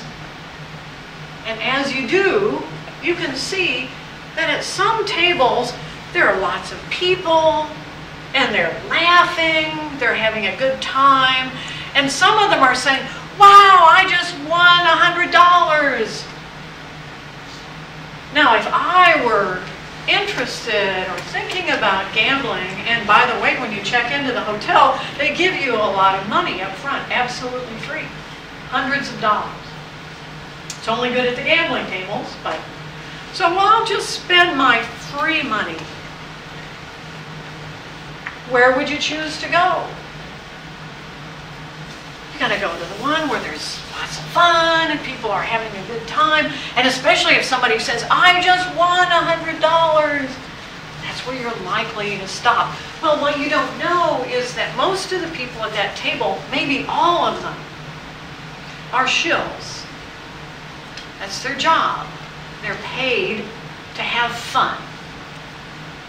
They're paid to have fun so that you will look at that poker table or blackjack table or whatever it is and say, oh, this is where I want to go. They're paid to draw you in. And they're very effective. I don't even like to gamble, and I find that I just have to pull myself away because, well, they're having so much fun. And that's what Las Vegas is about, is having fun. And there are no windows, so you don't know what time it is, no clocks to remind you, oh, I've got a session in 2 hours. No, and there's lots of food, and women in scantily clad outfits will come around and bring you a drink that doesn't cost very much money. I mean, why would you not want to stay there? So, those are shills. And in fact, I saw some, maybe it wasn't on Broadway, but as I was coming back from Stanley Park, there was I don't know, there was a nightclub or a club of some sort, and people were lined up outside. Have you ever seen that? It's very popular. Yeah, that's the message. It's very popular. Is it? Really? Sometimes. It's boring. Sometimes the people who are standing in line are also shills. They're paid to make that line look really long, so the message is, oh, that's the place to go. I better, if I'm thinking about having a good time, I should follow the crowd. I'm not sure. I'm not sure. If I don't know anything else, we tend to follow the crowd. So I was in Stockholm just recently, and they were doing some work on one of the streets in the old town, and there was a guy on the corner, and he was standing there doing this. And what do we want to do when we see that? I gotta see, what's he looking at? Now, if there's only one person, maybe a few people will stop. But if there are 3 or more people all looking up, 80% of the people going by will also stop. They just can't. They can't not do it. We have to stop and see what it is. There must be something. There's a very famous story about a bank in Hong Kong. It was right by a bus stop. And one day, the bus broke down. And the bus driver pulled up at that bus stop and said to all of the people on the bus, I'm sorry, you'll have to get off here. We have to take the bus in for repairs. I think the brakes are not working. So everyone that was on the bus got off. All of a sudden, there were a lot of people in front of the entrance to the bank. So people who saw that thought, oh, there's something going on. I have an account at that bank. I better get across the street. Maybe the bank is having problems. And all of a sudden there was a rush. People going in to close down their account because they thought something was going on. It was really just a bus accident. Now, it's actually a technique that's used to cure people of phobias, unreasonable fears. It's a very famous experiment that was done with very young children who were afraid of dogs. And all they did was show them a movie every day for just a few minutes of other children, lots of different kinds of children of the same age, all nursery school age, playing with dogs of different kinds, little dogs, big dogs. And just by the end of a couple of weeks, they were all willing to play with and interact with a dog, when in the past they had been terrified. So the message was, other children just like me are not afraid. So I don't need to be afraid. We're looking for social proof. So one example where we fall into this trap is called the default rule. And I know, you probably can't see this, I'm sure I can't see it either, but what this shows is that in certain countries, your driver's license has some information about whether or not you will agree to be an organ donor. Is that true in Canada, in Vancouver? So it is true in the United States, and on my driver's license it says I have agreed to be an organ donor. Now the problem is that there is a default setting for that choice. And in the United States, the default setting is not to be an organ donor. So that means if I want to be an organ donor, I have to go against the default. And this is sort of a subset of social proof. The default is such a strong pull on us as people that we're reluctant to change it. So when we look at countries around the world to see where those countries are that give organs on death, what we notice is that there's a collection over here. The United States is not here, but it's just about the same size as the Netherlands. These countries over here on the left have a very small percentage of people who give organs. So that Denmark, the Netherlands, the UK, and Germany, tiny. Whereas these countries, Austria, Belgium, France, Hungary, Poland, Portugal, and Sweden, are very high. Does this information tell us, rationally, that these people over here with the high blue numbers are more altruistic, that they care, that they don't have some inborn prejudice against giving away organs after death? What's the difference between these two groups of countries? And the answer is so simple. It's the setting of the default on the driver's license. So the default for those countries that are very high numbers, and in blue, the default is to be an organ donor. And if you don't, you have to go in and you have to resist that pull. You have to change the default to not be an organ donor. Whereas over here, these countries, the default is to not be an organ donor. So when people began looking at the difference in numbers, they thought, well, these people just need to be more aware. So they have an information campaign, and you see lots of TV ads, things in magazines about the benefits, showing survivors who had received an organ transplant to show all the benefits. Clearly, if we were rational thinkers, an argument, a logical argument would be convincing to say people will survive. This young child will survive. This father will survive because you donated your kidney or whatever. Surely if we were rational. So we've actually done experiments with this. Have people pretend, come in, give them a computer and say, you are now in a country where the default setting is to do one or the other. And they find that even in a game, in a simulation, people are reluctant to go against the default. Now those of us who write software, we deal with defaults all the time. I don't think we realize the power that we have. This data says that you should always set the default to be the best path, the one you choose. It's not just an arbitrary thing. Offering a default setting has influence because it's a form of social proof. And why? What I can't understand is that this data is not that recent. Why aren't these countries changing the default settings when they can see what an impact it has? It's not that you're forcing people. The default setting doesn't mean that you have to give an organ on death. It just means that if you don't change it, that will be the setting. Yes? There's a third way, to not have a default. So you Yes, that's possible too, to not have a default setting. And what they find is that that gets out of the way, and that you'll get these very high numbers of people who will just sign up. Yes, that would also be a possibility.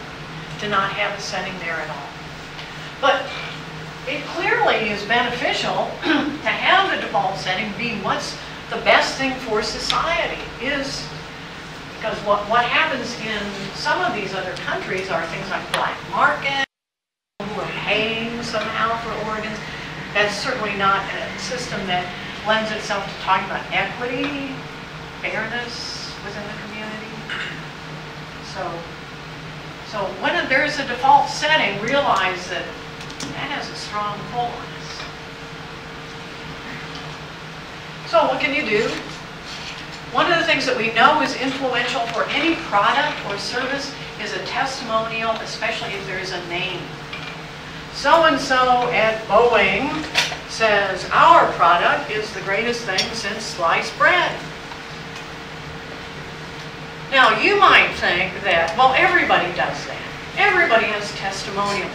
I don't know, do you go out to Amazon and you look at the book reviews and you say, well, how many stars are here?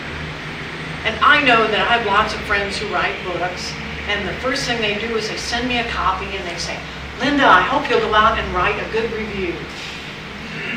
You don't have to read the book, just write the good review. And I do. I like to go out and write good. I'm sure it's a good book, and most of the time I do have time to read it, or some of it.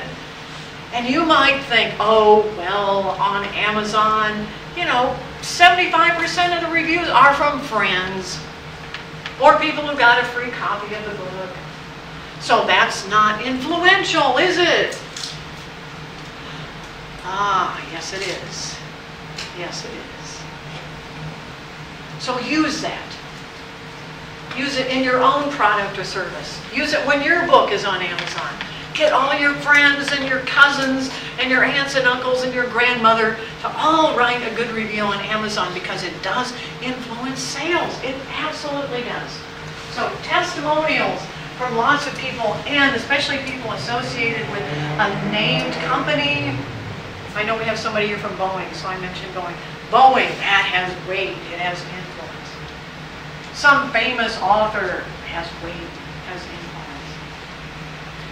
And then the patterns in fearless change, external validation, and Big Jolt say that if you're trying to convince your own team or your own company or even your own family of an idea, it's not as influential as if you bring in somebody from the outside.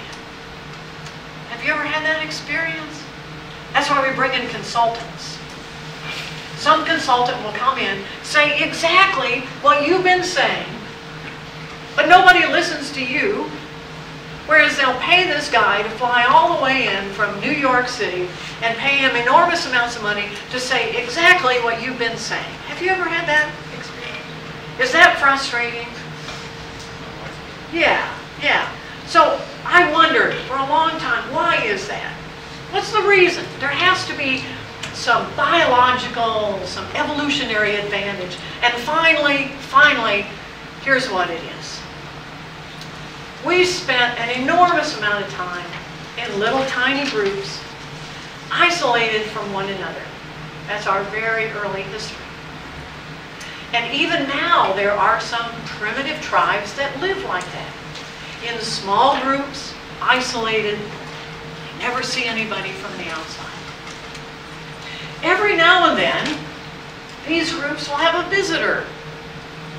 Somebody who just happens to be wandering around and will stop and stay for a few days with their local tribe. And all of those current primitive tribes do the same thing. Everything stops. Nobody works. Nobody takes a break. They all sit in a circle. They build a fire. They have special food. And they sit and they listen to this visitor from the outside. What's the weather like? What's the news about that other community? Can you tell us anything about, well, we've heard rumors that,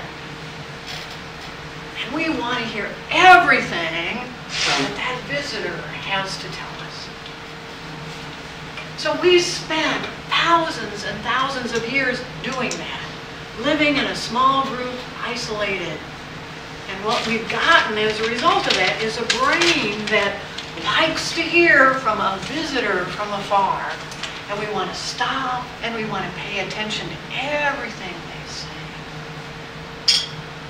So you can use that to your advantage. If you find nobody's listening to you, the pattern is called external validation. Find some way of pointing to, you don't have to bring in a high-paid consultant necessarily. You can point to a publication in a magazine that has impact or a book to say, oh look, they're saying that Agile development is a really cool thing. Look at this article that says Boeing is now going to Agile. You have to know what your organization pays attention to, what has influence.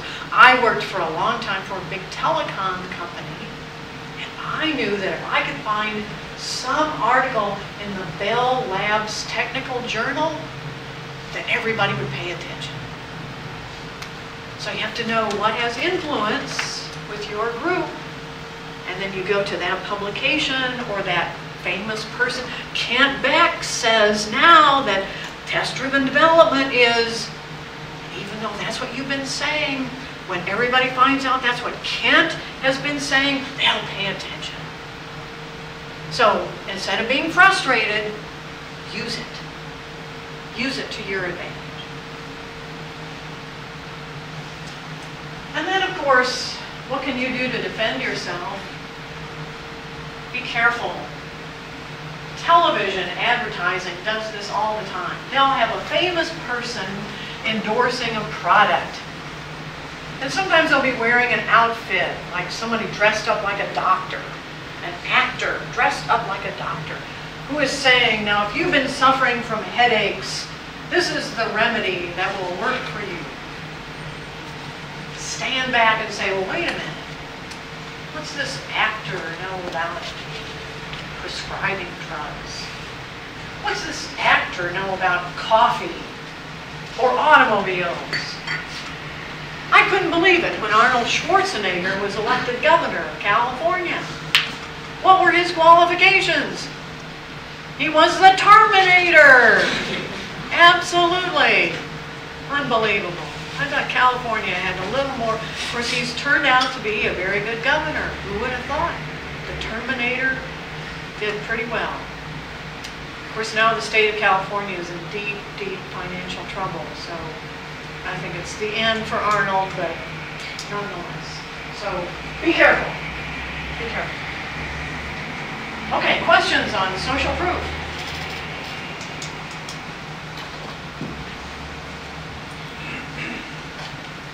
Okay, stand up. So this is the most powerful. If you can get people to take a step in a given direction, what their brains want to do is continue.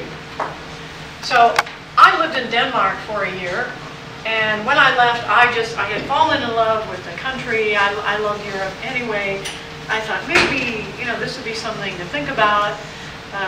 And I talked to a lot of people who were thinking about it, but one person I should not have talked to, and in fact I didn't at the time, was Jim Copeland. I don't know, do you know Jim? He's done a lot of work in patterns. Now the reason why you should not talk to Jim Copeland about moving to Denmark is, well, do you know why? No? Okay, he just recently decided to marry a Danish woman and to move to Denmark. Now, what happens to somebody who makes, those are two very serious decisions. They're big. Who you're going to marry, that's a major, major decision. Where you're going to live, what country, major, major. So after you've decided that, you've done it, the marriage has happened, I am now living in this other country. What does your brain start to do 24/7? What is your brain doing? Yes, it's looking for, remember those filters? It's looking for all of the positive reasons why this was a good thing to do. So if I were thinking about moving back to Denmark, I certainly would not talk to Jim, because he would only be telling me what he was seeing. And what we know from the commitment or consistency principle is once you've taken that step, so solid that that was the right thing to do. There are so many experiments about placing bets, about voting in an election. After you've done that, now before you do it, yeah, you certainly have been thinking about it and you think, well, yeah, this candidate is the one, or I'm going to place a bet on this horse or this dog. Yeah, I think the odds are pretty good. But after you've done it, after you've started to move in that direction, your brain says, okay, I'm going to start working on this. And it puts those filters in place, and it starts looking at the world in a very different way. It starts justifying, rationalizing, yes, this was the right person to marry. Yes, this is the right country to live. Most of us don't have to make that decision about where to live. Most of us live where we were born. So I can't imagine what that is like. I just had a brief experience of moving to another country for a while. To decide to actually become a citizen of another country, that is a major decision. And that after you had done that, your brain would be supporting you, looking in a very serious way, seeing the world in a very different way from the way you saw it. So the reason why that's an influence strategy is if you can get someone to make a commitment, to move in a certain direction, you know that they're more likely to continue.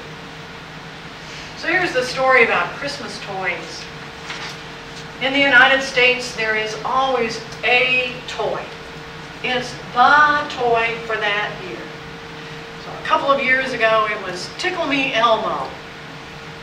Every child in the United States wanted Tickle Me Elmo. Tickle Me Elmo was in all the commercials, was in all the toy stores. Tickle Me Elmo, that was the thing. And every child said to his parents, oh, I hope Santa will bring me a Tickle Me Elmo. And what did the parents say? Well, of course, you've been a good little boy. I'm sure Santa will bring you a Tickle Me Elmo. That's commitment. That's commitment. That's a promise. I'm sure Santa will bring you a Tickle Me Elmo. Well, what's the problem that the toy manufacturers have? Christmas is really good. Christmas, that's great. Toys, everybody's buying toys. But then comes January. Uh-oh. What happens in January?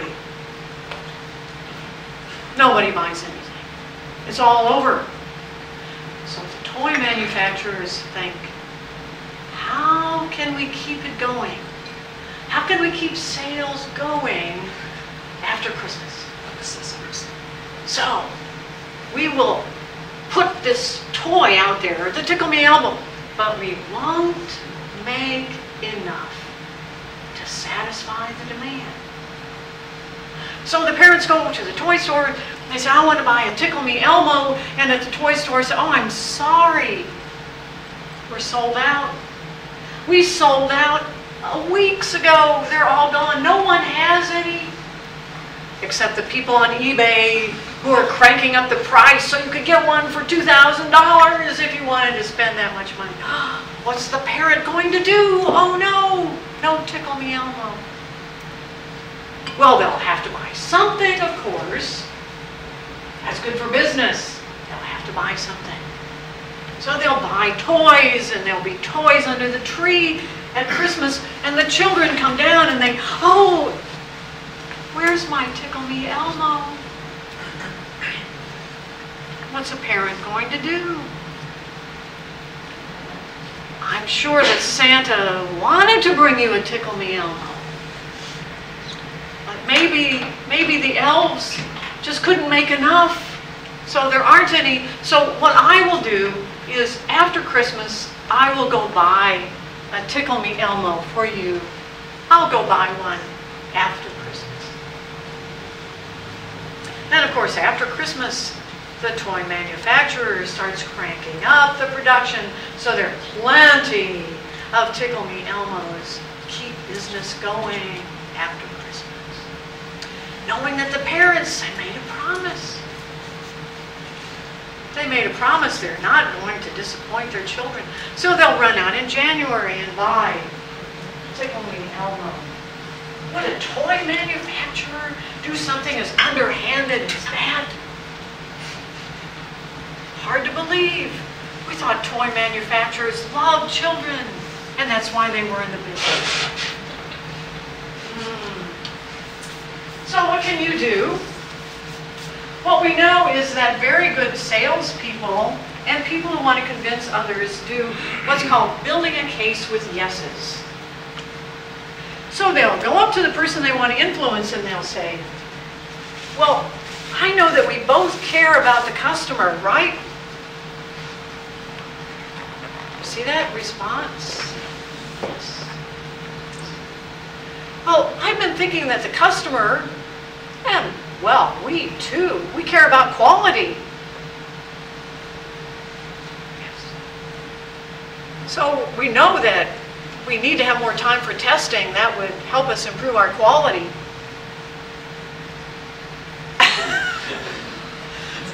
And maybe we could think about trying some test-driven development where you write the tests first. That would ensure that we had the tests. Do you think we could try that? Sure. Why not? It's just an experiment. There's always an area of commonality. Remember that from, which strategy was that? That was liking. Right? Find a commonality. Build on that. Take that person you want to influence in that direction with a lot of little small steps. Remember that disagreement you had with Fred? And I said, find something you like about Fred and tell him, Fred, I really like, and it should be in as much detail and show the impact. Remember that? Here's another thing you can do with Fred. Is to stop by his office or cubicle and say, hey, Fred, let me buy you a cup of coffee. I want to tell you about an idea I've had. So your brain loves metaphor. That's why it loves stories. So when Fred stands up and the two of you begin to walk down to the cafeteria to have a cup of coffee together, you're walking in the same direction and you have the same point of view. Your brain loves that. Your brain is saying, oh, Fred and I, we have the same point of view. It's a metaphor. Get it? Come on, let me buy you a cup of coffee. What influence strategy is that? Reciprocity. Reciprocity. And on the way, Fred, I've been thinking, we both care about the customer, right? Yes. We both care about the quality of our product, right? Yes. So you're building your case of yeses. You're using commitment and consistency. So you're using a lot of strategies. Walking together with someone is one of the best ways to convince them of anything. One of the worst ways is to sit on the other side of a desk or a table and to face them saying, let me tell you about test-driven development. Because our brains are saying, we're on opposite sides. We're on opposite sides of this issue. Remember, your brain loves metaphor. So never try to convince somebody when you're on opposite sides of anything. Be together. Share the same point of view. Seems a little spooky, doesn't it? All your brains are spooky. Benjamin Franklin wrote about an enemy that he had in the Pennsylvania legislature. So we just can't get along. Yes, we are on the opposite sides. We're in different political parties. So like Dale Carnegie, he was a master of influence, and he said, I'm going to try something. I'm going to try an experiment with this person named Fred I can't get along with. So I went up to Fred one day and he said, Fred, and this was at a time, remember, when people didn't have the internet. He said, Fred, I know you have a copy of this very famous book. I'm wondering, would you loan it to me for a couple of weeks? Now notice, I'm not giving Fred anything. I'm asking him for a favor. And in fact, at the time, loaning a book, that was a major favor. Everyone had private libraries. You couldn't just Google on something and pull up information about it. So asking Fred, someone I don't really get along with, asking him for a favor, would you lend me your book? So Fred did. He loaned Benjamin Franklin his book. And what happened after that?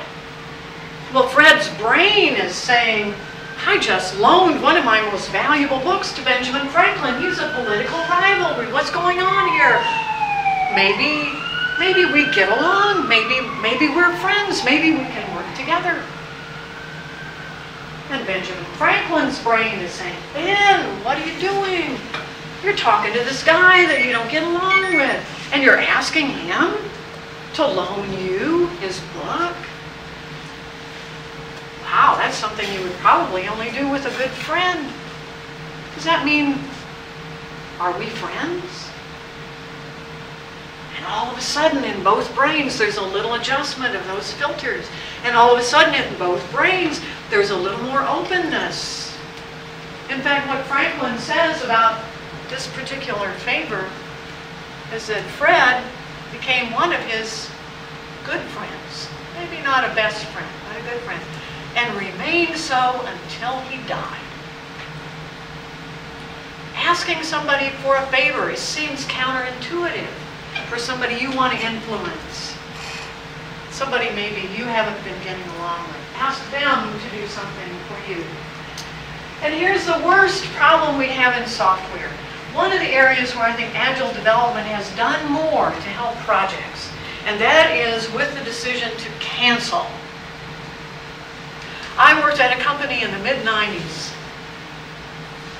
We had a project that nearly destroyed the company.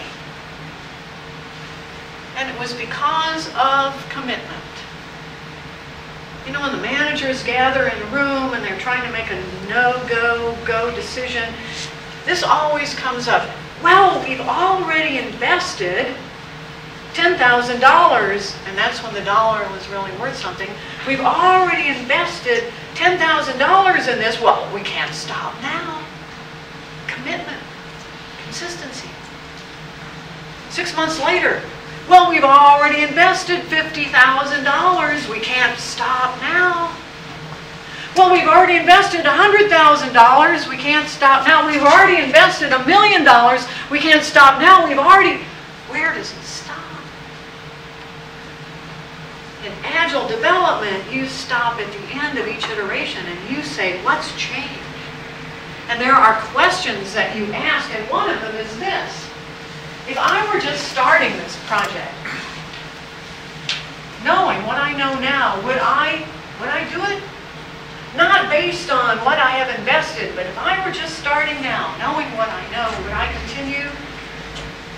One of the problems, the serious problems we have, at least in the US, is abusive relationships. Women get trapped in a marriage where they say, well, I've already invested 5 years, 10 years, 20 years.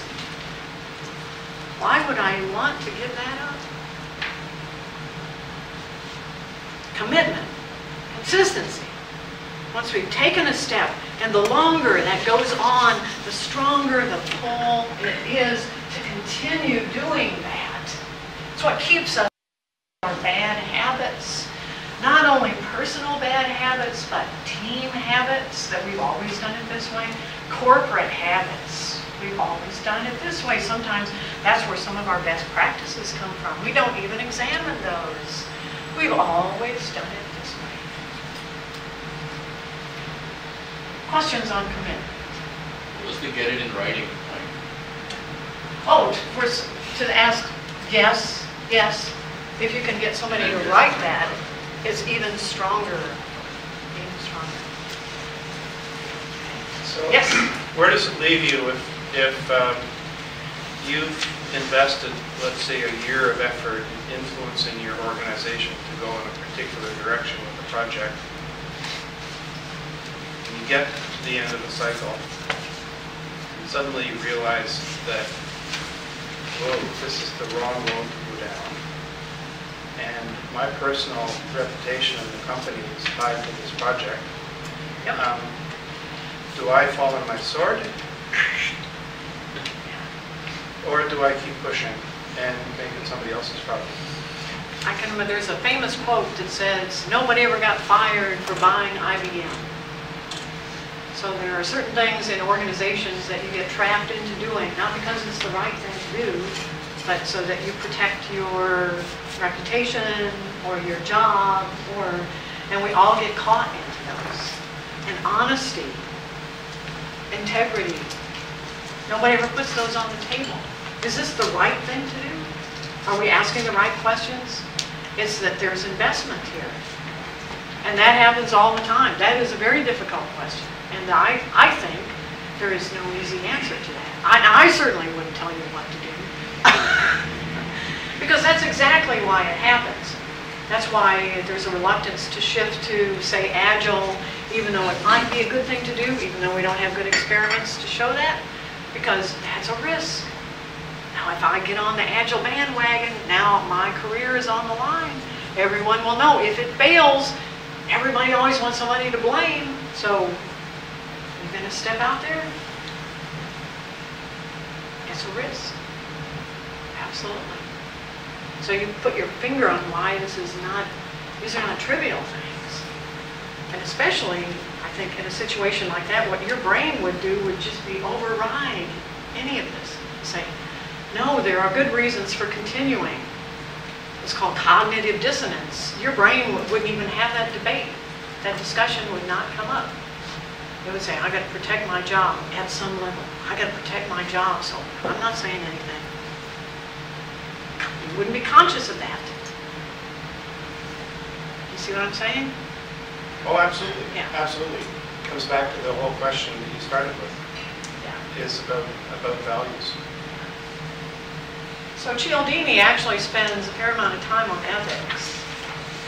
And he says, you know, these things are in operation around us all the time. And if you're going to do it, you're going to apply influence strategies or think about them, you should do it in an ethical way. You should be sincere about it. But there are, I think, larger, broader ethical issues, which is the one you just mentioned, that in a lot of organizations, somebody is held responsible. Somebody's going to be blamed if this doesn't work out. I don't want that to be me, so I'll just stay over here. I won't make any noise about it. That's very difficult. And there's usually absolutely no reward. Is there? No. So it's not like this is an easy decision. Okay, I know that, I'm going to keep on going. So I want to make sure we get through these.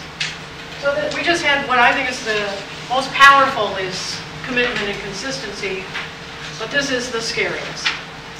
This is authority. So how many of you know Stanley Milgram? Anybody? Some people. Yeah, Stanley Milgram. Stanley Milgram was a Jew who lived in Germany during the Second World War. And he escaped to the United States, but a fair number of his relatives did not, and they died in concentration camps. So he became a psychologist, and his interest was in studying what happened. What happened, and he thought it was a German thing. What happened in Germany?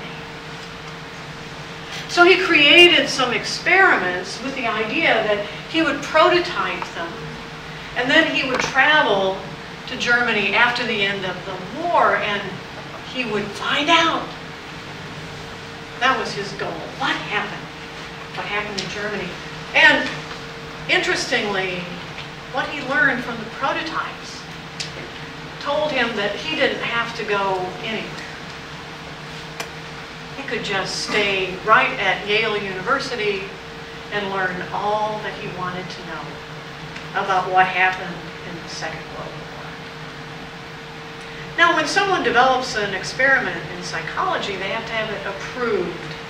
There's a board that looks at the human impacts, and they have to say, it's okay for you to do this experiment. We expect, and they say what they expect the results will be, and we think it's going to be okay for the people who are involved. Because all of the experiments in psychology will have an impact on the people who participate. They're going to be changed. In fact, when I read about some of the experiments that have been done, I wonder if they are ethical. I think some of the participants in those experiments would have been changed forever in ways that are not good. So there is that question about Milgram's experiments. Would they be approved today? Would they have such severe impact on the people who were in the experiment that we can't allow those experiments to be done? So again, there are so many versions of them. I have a whole book just on all of the hundreds and hundreds and hundreds of variations of this experiment, and Milgram sort of turned them upside down, and eventually he did travel with them. He went all over the world, but the results were all pretty much the same. What he was looking at turned out to be obedience, doing what you're told.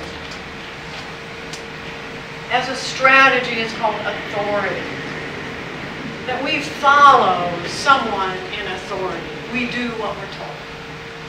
And you can see the benefits to society. If no one followed this strategy, we would have anarchy. We would have everyone going his or her own way, no one following any sort of authority. That would not be good.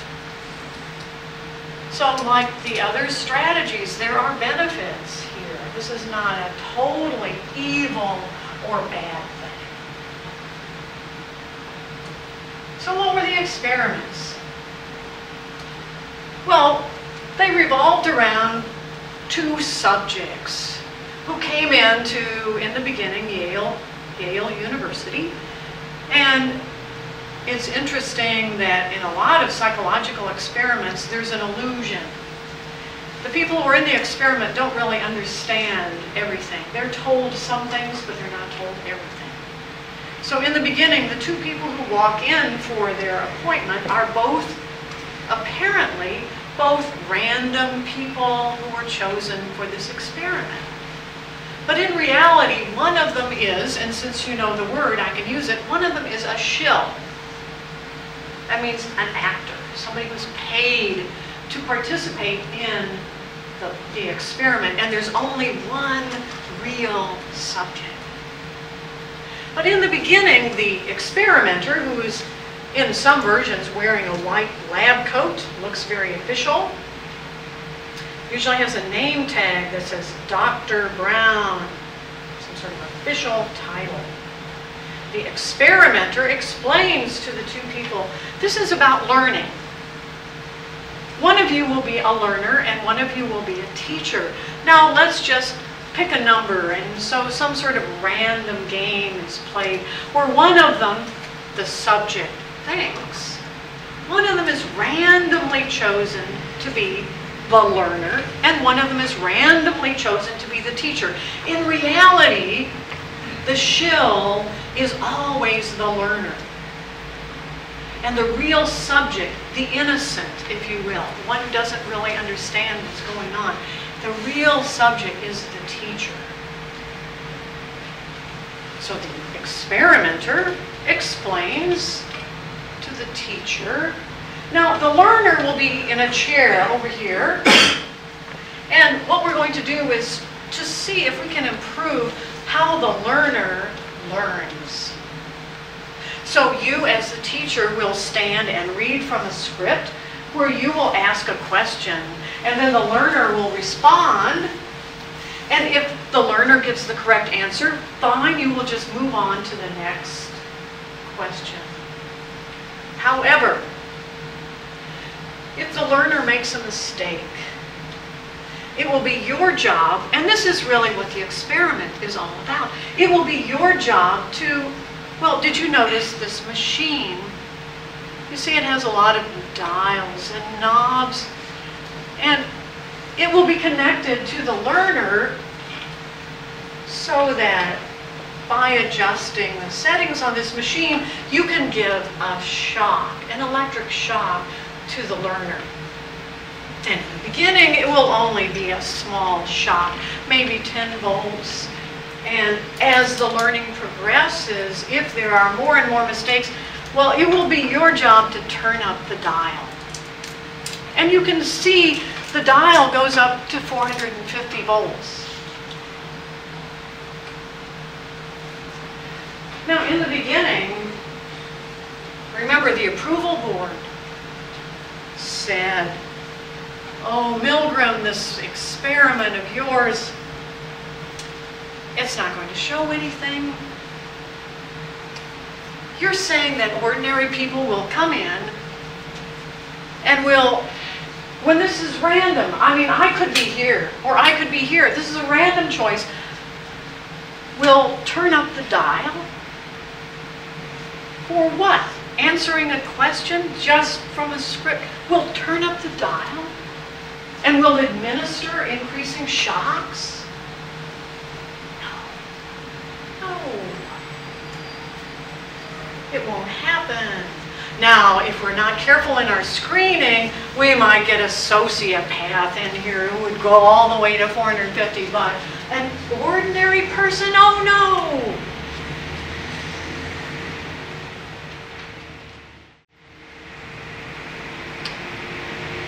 So what he found was so surprising. Not only surprising for the people in the experiment, clearly, and for the board, but Milgram himself.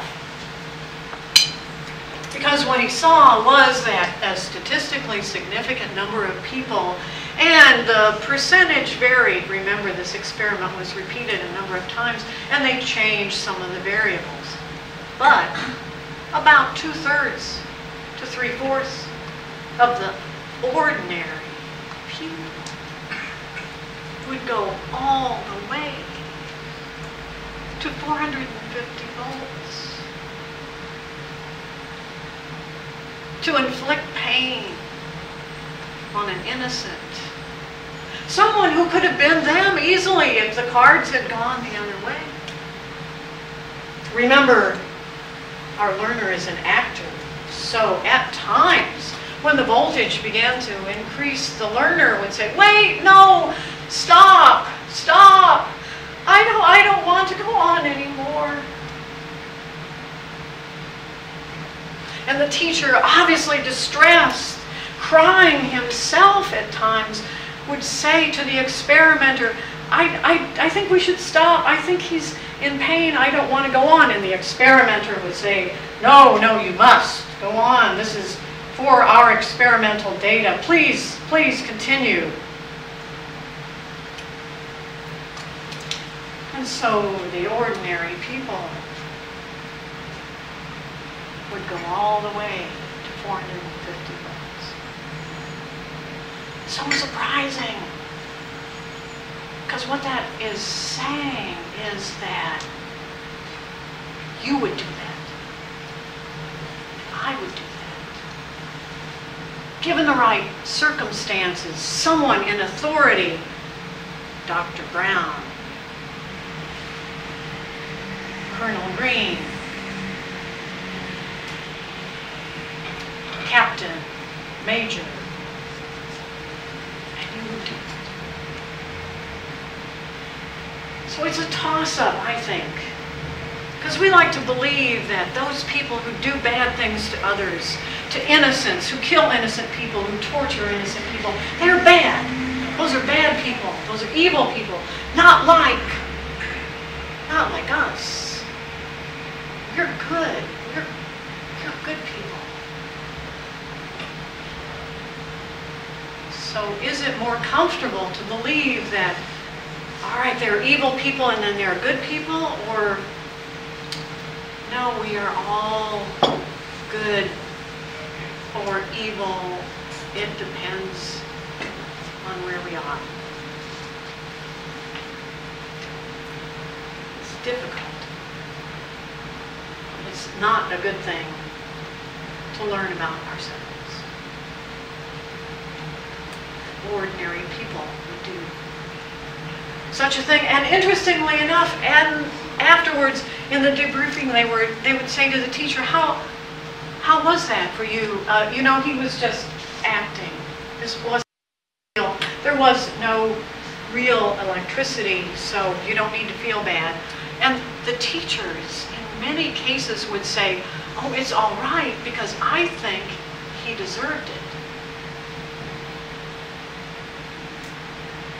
So this is where your brain starts to do horrible things to you, to justify your decision. To say, I'm a good person, obviously I would not torture an innocent. No, I wouldn't. It must be that somehow they had done something wrong.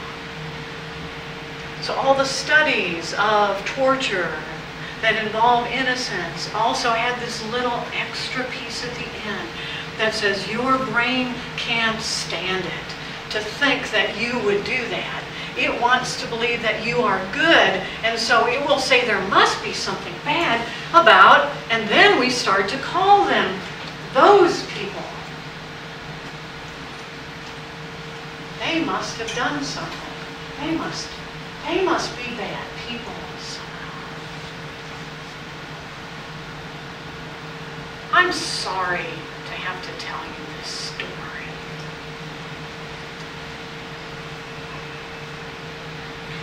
So here's another experiment that was done with nurses. A man called on the phone. He said, I'm Dr. Brown. I know you have a patient, Mr. Green, who's on your ward. And I would like you to go to the pharmacy and get 20 milligram doses of estrogen and administer one of those now to Mr. Green as soon as you can. Hang up the phone. Now the nurse doesn't know this doctor. He introduced himself as doctor, but do we really know that he was a doctor? Well, this patient is not someone the nurse normally sees, and estrogen is not on his chart. Would she go to the pharmacy? Would she get that drug? Would she go to the room and administer it? Remember, there's always a control group. And the nurses in the control group all say, 100%, I would never do anything like that. With a doctor I didn't know, with a patient that wasn't mine, with a drug that wasn't in the chart. I would never do that. But in the experiment itself, 75% of the nurses were on their way to administer a drug and were met in Mr. Green's room by the experimenter who said, wait, hold it, this was just an experiment.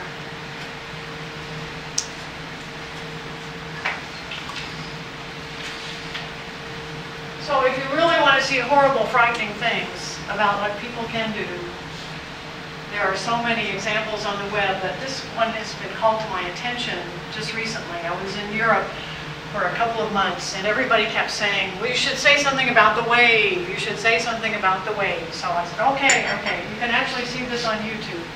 This is the story of a real classroom in California and a political science / history teacher who tried an experiment with the students in his class to try to teach them exactly what Milgram was trying to show, what went on during the Second World War. There are two pieces to it. Each one takes about an hour, and I know that when I finished watching them, I feel, just as I feel now, which I feel very shaky and my stomach is upset. So these are things that we don't want to know. We don't want to know. So what can you do?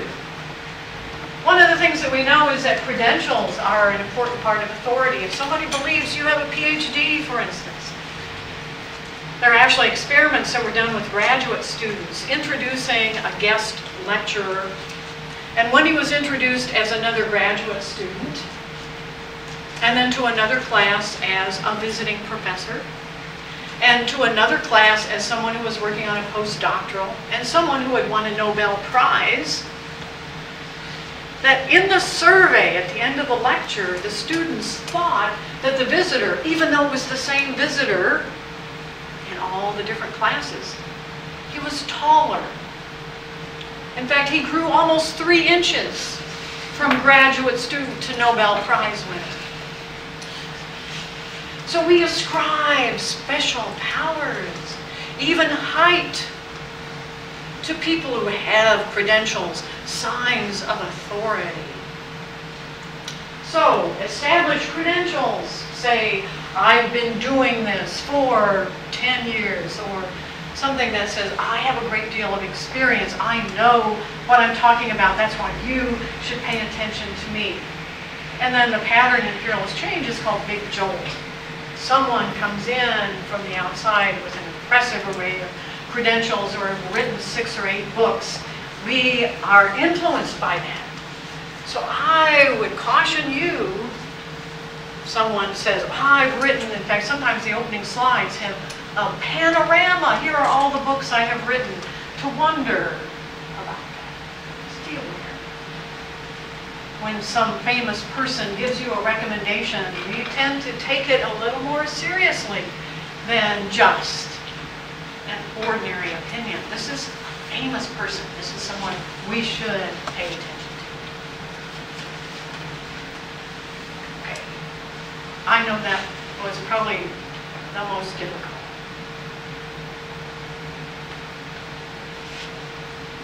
Questions?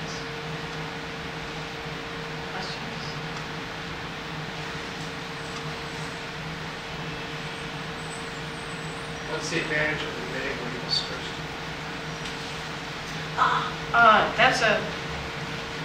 So often I get an email from someone who says, I've decided to go back to graduate school and I need a letter of recommendation from someone who knows me. Could you write something for me? And usually when we talk about ourselves or we talk about others, we only say good things. Oh gosh, Fred, he's just, he's a hard worker and he's very bright and he has enormous experience in software. I'm sure that he'll be a wonderful graduate student. Of course, that's what an introduction, when we talk about ourselves or when we talk about someone else, is all about, all the good things.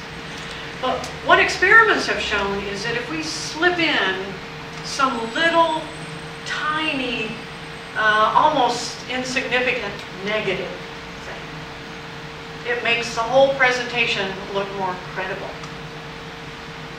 Well, I don't know a lot about that, some unimportant thing. I don't know a lot about that, but I do know, and the same thing for the letter of recommendation. In fact, if you can turn that negative thing into a positive, well, the only thing about Fred is that he will work too hard. He will spend too much time on, he'll sacrifice his hobbies and his family life. And for some people, that's a positive. So when I write your review, I should start off by saying, I thought at 1,200 pages your book was a bit long, but... There you go. Yes, it adds credibility. It absolutely does. To hype yourself. In fact, there's a movie I just saw called Every Little Step. It's about how they chose people for the movie The Chorus Line. And one guy was rejected because he was too confident. It came across in his dancing. It was that, I'm the best in the world. They didn't want somebody like that. They wanted somebody who would be open, who would still learn, who would listen to direction, who would fit in. It was a chorus line after all. And that's what most of us do. We're in the chorus. We work on a team. It's not about us. Other questions? Okay. I'm going to skip that. I'm going to, do we end at 12? Yeah. You have to have lunch, right? So let me do this one very quickly. We want anything that we can't have. That's scarcity. There's a very famous French reformer, his name was Turgot, and he wanted the French people at that time to grow potatoes. He thought it would be the answer to a lot of food problems they had. And the local farmers did not want to do it.